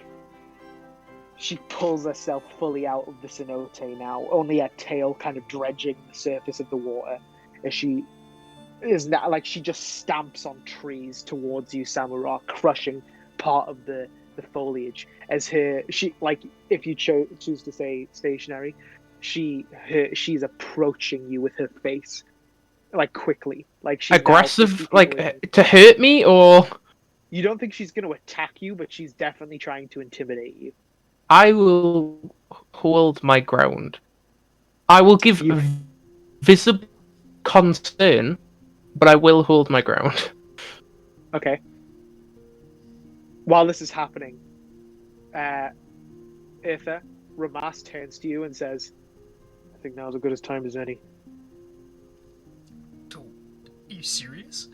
She noticed things are gone. Are you sure you want to jump in there, buddy? Have you still got a silence in the belt?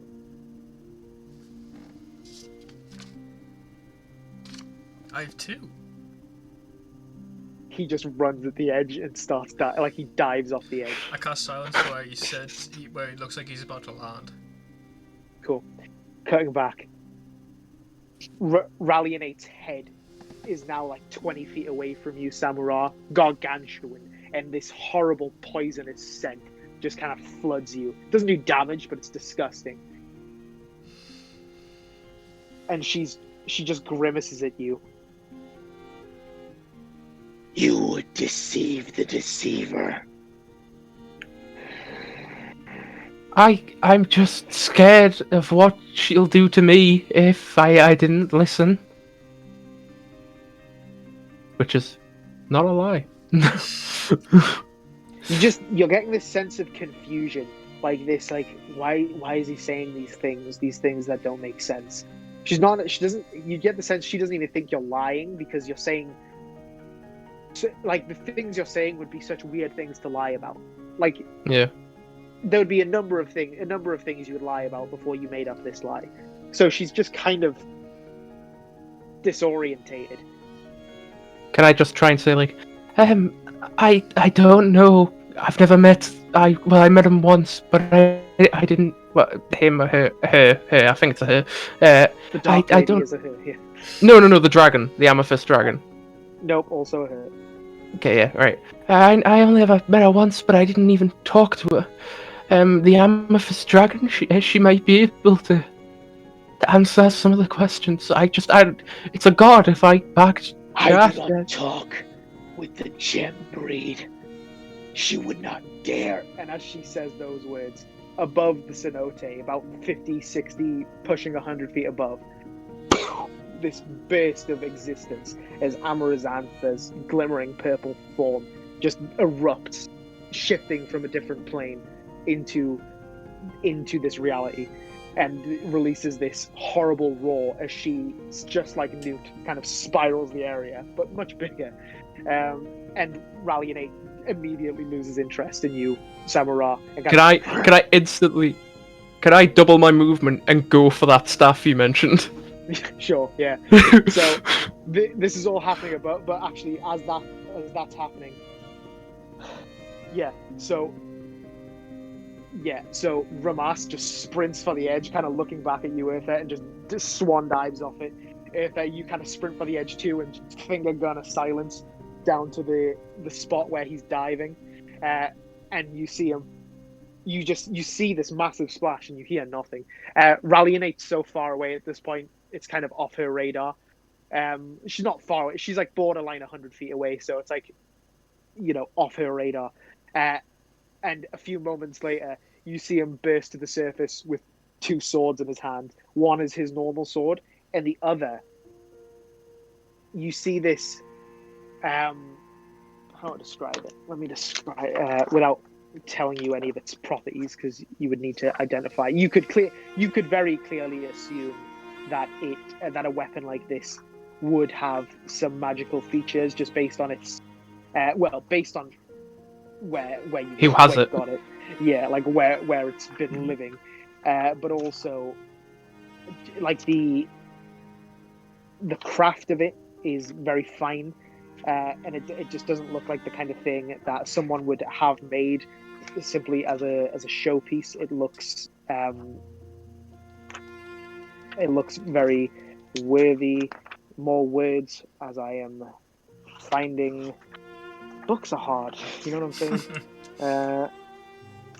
I'm so bad with the alphabet. Can I say? Oh, never mind. Yeah. No, it's alright. I'll just say, after I grab my staff, I'm going to go for Ramas, and I'm going to grab him and then fly us both out of there, because I presume it'll be faster. Okay. The sword, it is a long sword. It has this ornate golden handle that curves up towards the blade on both sides, and this spiked golden pommel. And there appears to be this like burning red jewel inset, like two jewels inset on either side of the hilt. And Samura. So as Amarazantha appears and kind of crashes into the forest on the opposite side of the cenote as Rallianate whips around and approaches the cenote again, and they engage in this roaring at each other, where Rallianate's like, "You dare trespass here, Amarazantha?" And Amarazantha kind of retorts, like, "You steal children from their homes, Rallianate. Did you think I would not intervene?" And they're just kind of in this shouting match, above the cenote, one on either side. Samura, you're kind of, while she's distracted, you're just diving in for the spot you looked for. Eartha, are you going to try and silence that spot, or are you gonna allow the plunge? Yeah, I'll whip another one. Cool. You burn another silence towards where Samura is plunging for, and Samura, you grab the staff. You kind of feel some of that electricity course through your left arm as you grab it, and you burst out again. Make a stealth check. Can I try and burst out of the spot where Ellis cast silence? Obviously. Yeah. Can I make a Two of perception to see if I see any other, like, cool looking Two of the items? same. 8. Sure. 8. Okay. If I make a perception.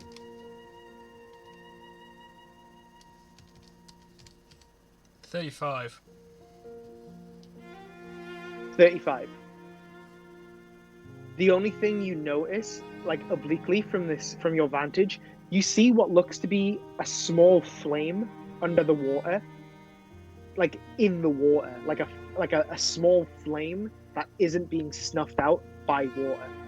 I want to kind of try signal to either Samura or Ramas, who are already in the water, because I don't think it's a good idea to send anyone else down there, and like point towards that. It is closest to Samura. So Samura, as you kind of burst from the water again, not making noise, but you look up and you see Eartha kind of over there, like pointing towards something. I'll dive back in the silent spot and like try and get some momentum to like go even like, down and forwards in the water towards it and grab it. Okay.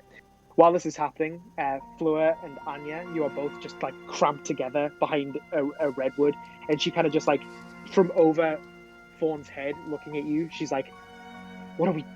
Should we run?" And she looks to the little girl and she's like, "Do we protect her or do we stay and fight? It's your call." This is fully up to you. Like, we've lied to 2 dragons. You've stolen from 2 dragons. And now you're making them. Yeah, I totally lied to that poison one. You've got to pick the lesser evil.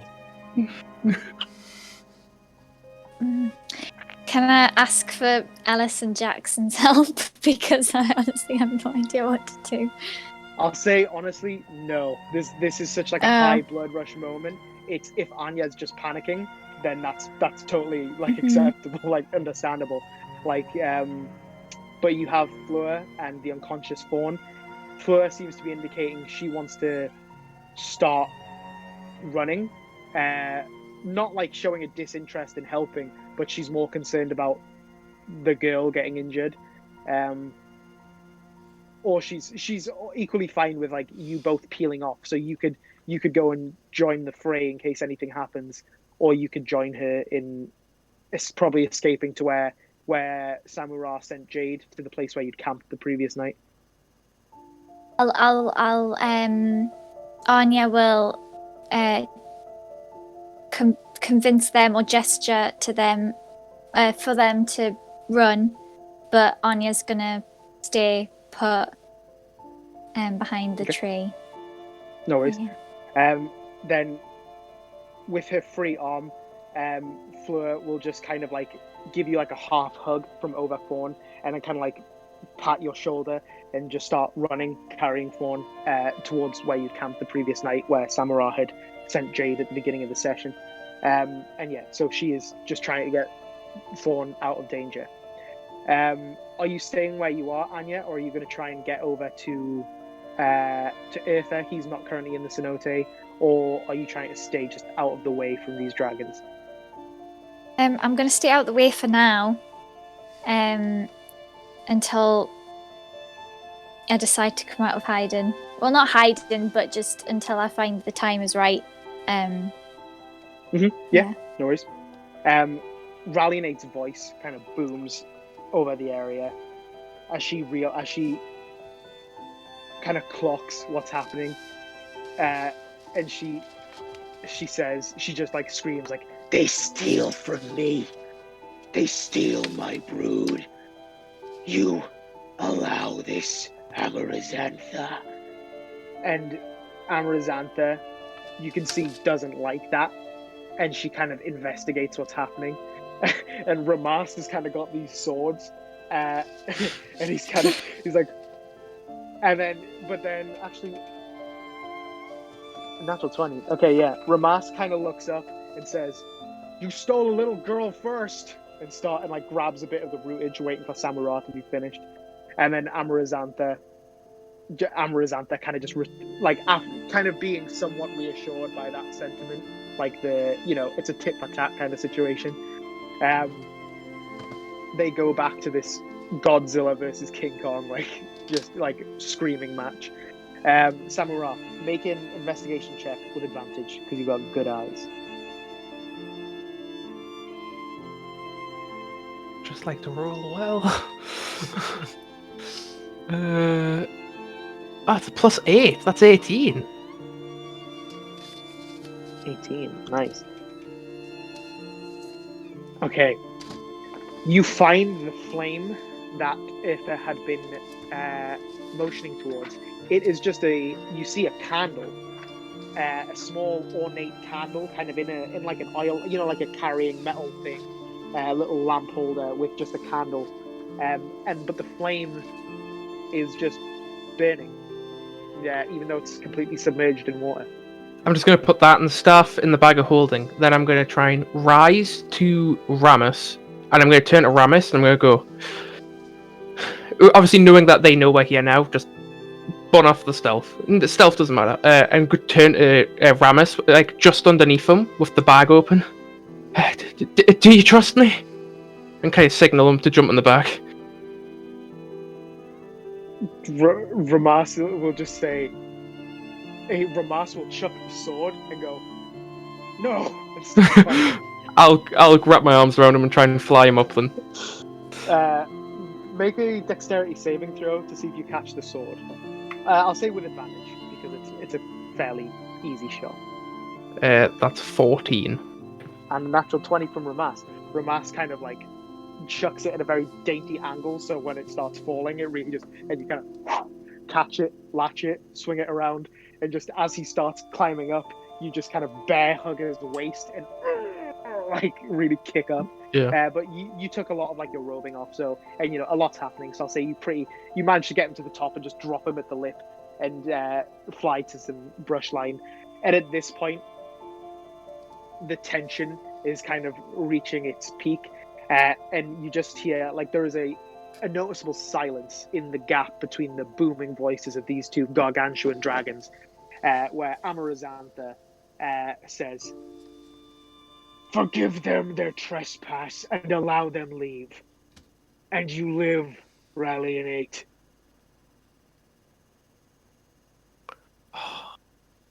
Part of me hopes this fails, because I know Amaranth, or however you say it, can kill him. I'm pretty sure. But, you see a actually, this is kind of retroactive, but just because I forgot. Okay. Interesting. Rallianate kind of relaxes. You see, like, she kind of spreads herself out, looking among the trees at all of you, and then looking back at Amarazantha. Never. And Amarazantha just lunges forward, kind of destroying a massive portion of forest as both of these dragons just smash into each other above the cenote. Samurai, you like barely make it, like spiraling through a bit that Rallianate's body kind of crushes, and rocks start tumbling down into the cenote as Amarazantha they just begin wailing on each other, biting each other, clawing each other. These are really just two titans just completely trying to emulate each other. Can I? And you're all just around for it. Can I cast Fireball into the pit? I honestly can't get these names today. I've had so many nat ones, my brain's just not there. It's the bad one. Yeah. And I want to use right. my School of Evocation feature to make the Amethyst Dragon immune to it. Okay, yeah, sure. So you kind of aim for like the meeting place of both of them where they're wrestling, and you poof, but it does not damage Amarazantha at all. This fireball erupts. I'll say because this is more of an event than like a combat. Just roll the damage on that. I have a question. Yeah. Can I have Ramas cast Hold Monster? You can have him try. Well, yeah, attempt to cast sure. Hold Monster. 8d6. Damn. Yes. Tell me what I need to do. Or Ramas, I guess. Oh, it doesn't tell me what the save is. Hang on. But basically, it's a wisdom saving throw, I believe. Also, 29 damage on the fireball. 29 damage. Very good. Yeah, wisdom saving throw. Yeah, but what does it need to be? It's a wisdom saving throw. So his spell save. So It doesn't he have is it. yeah, but you can just work it out. So it's so he's level 9. Proficiency Yeah, proficiency plus his spell plus his stat. thing No, and 10. 10. Yeah, 10. So, and he's a cleric. What's your spell? It's wisdom. Ellis, it's wisdom. So it'll be yeah, right. So it's 3 God, I plus really his can't work out proficiency this. plus 10. So 13 plus proficiency. Which is 4. Yeah, so he's level 9. Yeah, so. Which is 17. Okay, well, it rolled a 19 and it has a plus 3 to wisdom, so the whole monster doesn't take. But you like, Ramas tries to dish that off because he doesn't have his, like, he's got a sword back now, but he's not going to be much good. Yeah, you guys are, you don't think, but you got a nice bit of damage in there with the fireball. Samura, kind of, Amrazantha kind of glances at you in like a slight approval as they just kind of start tumbling into each other, really just destroying this whole area. You get the feeling you should start getting out of here. I don't want to be the guy who just starts a fight and leaves. I'm gonna whack in a scorching ray Make as well. a perception check. All of us are just Jackson. Yeah, sure, all of you.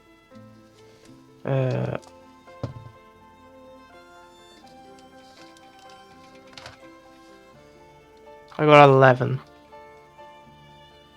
14. 19. 14? Yeah.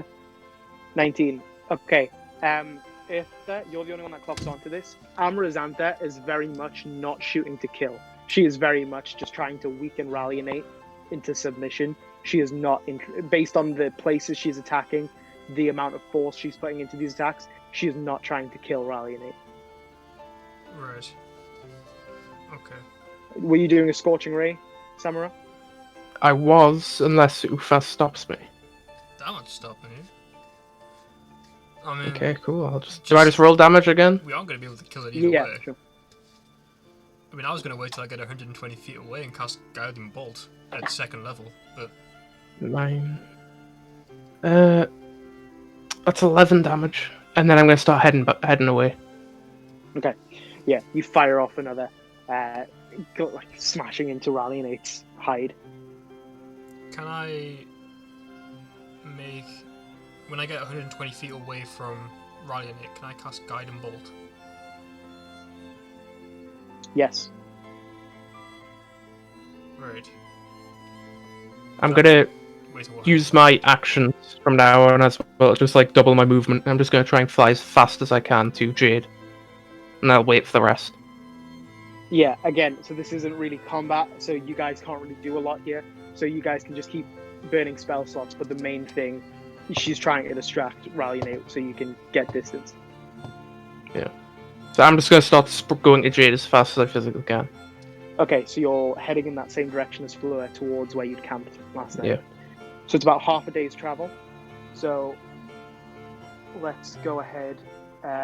Anya, you can see them start sprinting, so you can join and you meet up with them in the sprint. So all of you make a survival check. And if the total is above 30, then you manage to evade Rallianate's You guys better pull your weight. perceptions. I rolled. Well, 10. hopefully. Okay, I got a 6, so hopefully they're still clobbering. 18. Okay, yeah. That's above 30. Yes. Okay, Anya really pulled the weight on that one.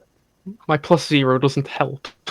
You guys, by like an hour or two before sunset, you arrive back at where you'd camped, where you probably left your tents. where Jade is now standing, and you can still very much hear the battle going on in the distance, but it's somewhat quieted. And as sun begins to set, that battle has ended, and you hear the familiar roar of Amaranthha flying away.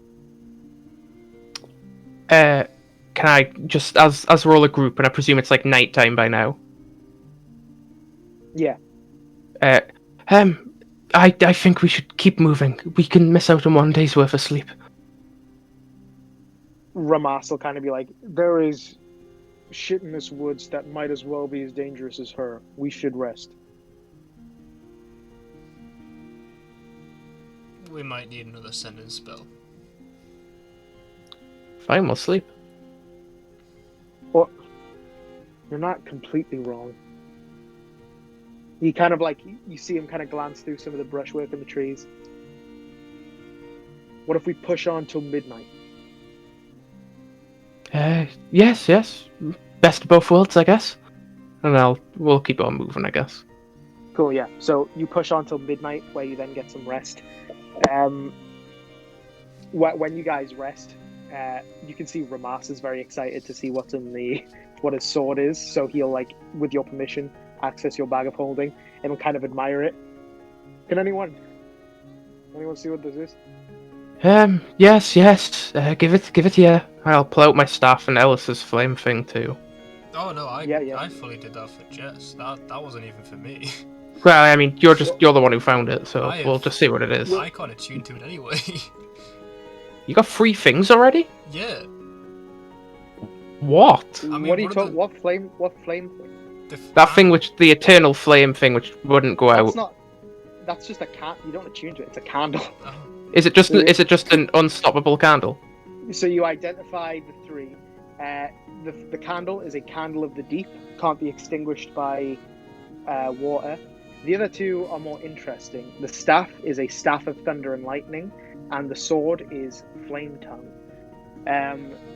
So to tell you about the sword, because that's smaller, flame tongue. You can use a bonus action to speak this magic sword's command word, which you would learn by identifying. I'll tell you that in a sec. Causing flames to erupt from the blade. These flames shed bright light in a 40-foot radius and dim light for an additional 40 feet. While the sword is ablaze, it deals an extra 2d6 fire damage to any target it hits. The flames last until you use a bonus action to speak the command word again, or until you drop or sheath the sword. And that's an image of it ablaze. So that's flame tongue. That's the sword Ramas had found. The staff of thunder and lightning. Longer stat block. The staff can be wielded as a magic quarter staff that grants a +2 bonus to attack and damage rolls made with it. It also has the following additional properties. When one of these properties is used, it can't be used again until next dawn. I'll try and rush through these. Lightning. When you hit a melee attack using the staff, you can do 2d6 lightning damage on top of it. Thunder. When you hit with a melee attack, you can do a crack of thunder. Heard up to 300 feet away, must succeed DC 17 Constitution saving throw or be stunned until next turn. Lightning strike, you can use an action to cause a bolt of lightning to leap from the staff's tip in a line that is 5 foot wide and 120 feet long. Each creature in that line must make a DC 17 Dexterity saving throw, taking 9d6 lightning damage on a failed save or half as much damage on a successful one. Thunderclap, you can use an action to cause the staff to issue a deafening thunderclap, audible out to 600 feet. Each creature within 60 feet of you, not including you, must make DC 17 Constitution saving throw. On a failed save, the creature takes 2d6 thunder damage and becomes deafened for 1 minute. On a successful save, a creature takes half damage and isn't deafened. And the final one, Thunder and Lightning. You can use an action to use the Lightning Strike and Thunderclap properties at the same time. Doing so doesn't expend the daily use of those properties, only the use of this one. So can I use each of them once a day, or only one thing on that once a day? Each of those once a day. Wow, that's a lot. Can I ask it's very rare. As Thunder and Lightning is evocation in its school, can I use my evocation school features on that staff spells? They're not spells. Okay, right. So the Candle of the Deep, a flame-tongued sword, and the Staff of Thunder and Lightning is what you and Samura and Anya identify to figure out what they do. As we kind of finish up. Yeah. I'll relay all that to the party, and then I'll give Ramas a sword. I'll put the little lantern thing in just next to the campfire because I have dark vision, and then I'll keep hold of the staff. Yeah. Ramas will pick up the sword and say, and he'll kind of hold the blade and hand it to you, Eartha. Come on, it's yours. I already got a sword. Come on. What? No, what was mine is that round your neck, not that. He chucks it back and grabs the hilt and shoves it in the ground, takes off your amulet and kind of dangles it around the hilt and says, well, you can either take it or leave it in the woods. One would be a waste and one wouldn't, so just kind of claps you on the back. You can decide. I hate you so much. That's what I'm here for. I'll take this sword. Shit. Yeah. Well, now each of you have a magic weapon. Weapon. Jess has her Thurglass violin. Samurai, you have the Staff of Thunder and Lightning. And Eartha, you have a flame-tongued sword. And as you guys are kind of getting ready for bed that night, Ramas will kind of take off his satchel. It's not a bag of holding, it's just a satchel. And he'll say, no one be mad. And he kind of opens it, and you see another dragon egg kind of shoved in it. And he's like, I had an opportunity, and I went for it. Can I? Do you guys have a use? Someone said they needed something. I want to quickly grab him on the back of the shoulders and go, we really are brothers, just to... He kind of ruffles your hair from over his shoulders. I'm gonna give Ufa back the bag of holding, and like after I put it around him, I'm then gonna go into it so that he can't move away, and I'm gonna grab one of the dragon eggs out. I'm gonna look him in the eyes. I'm gonna go fly up in the tree. Okay. You don't want to cook them? Yeah. I'll you show feel back. hungry, Samurai. Like the closer you are to one of these eggs, your stomach rumbles. Yeah. I'll shout back down. No, I'll be all right. Bird stomach, isn't it? I'm gonna go devour one of the eggs. You have no idea how you're gonna get into this thing as you kind of sit on a branch. This thing is like Fort Knox. Like you've got no idea how you're gonna. I'm gonna cast Ice Knife, which is a spell where I get like an ice knife and I throw it at someone. But can I cast it and like kind of like cut my way in? Sure. Roll a D100.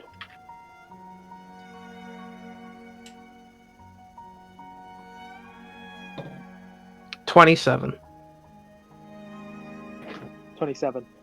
Okay, yeah. After about 20 minutes of little flints of ice falling from above you guys, you keep thinking it's like maybe starting to snow.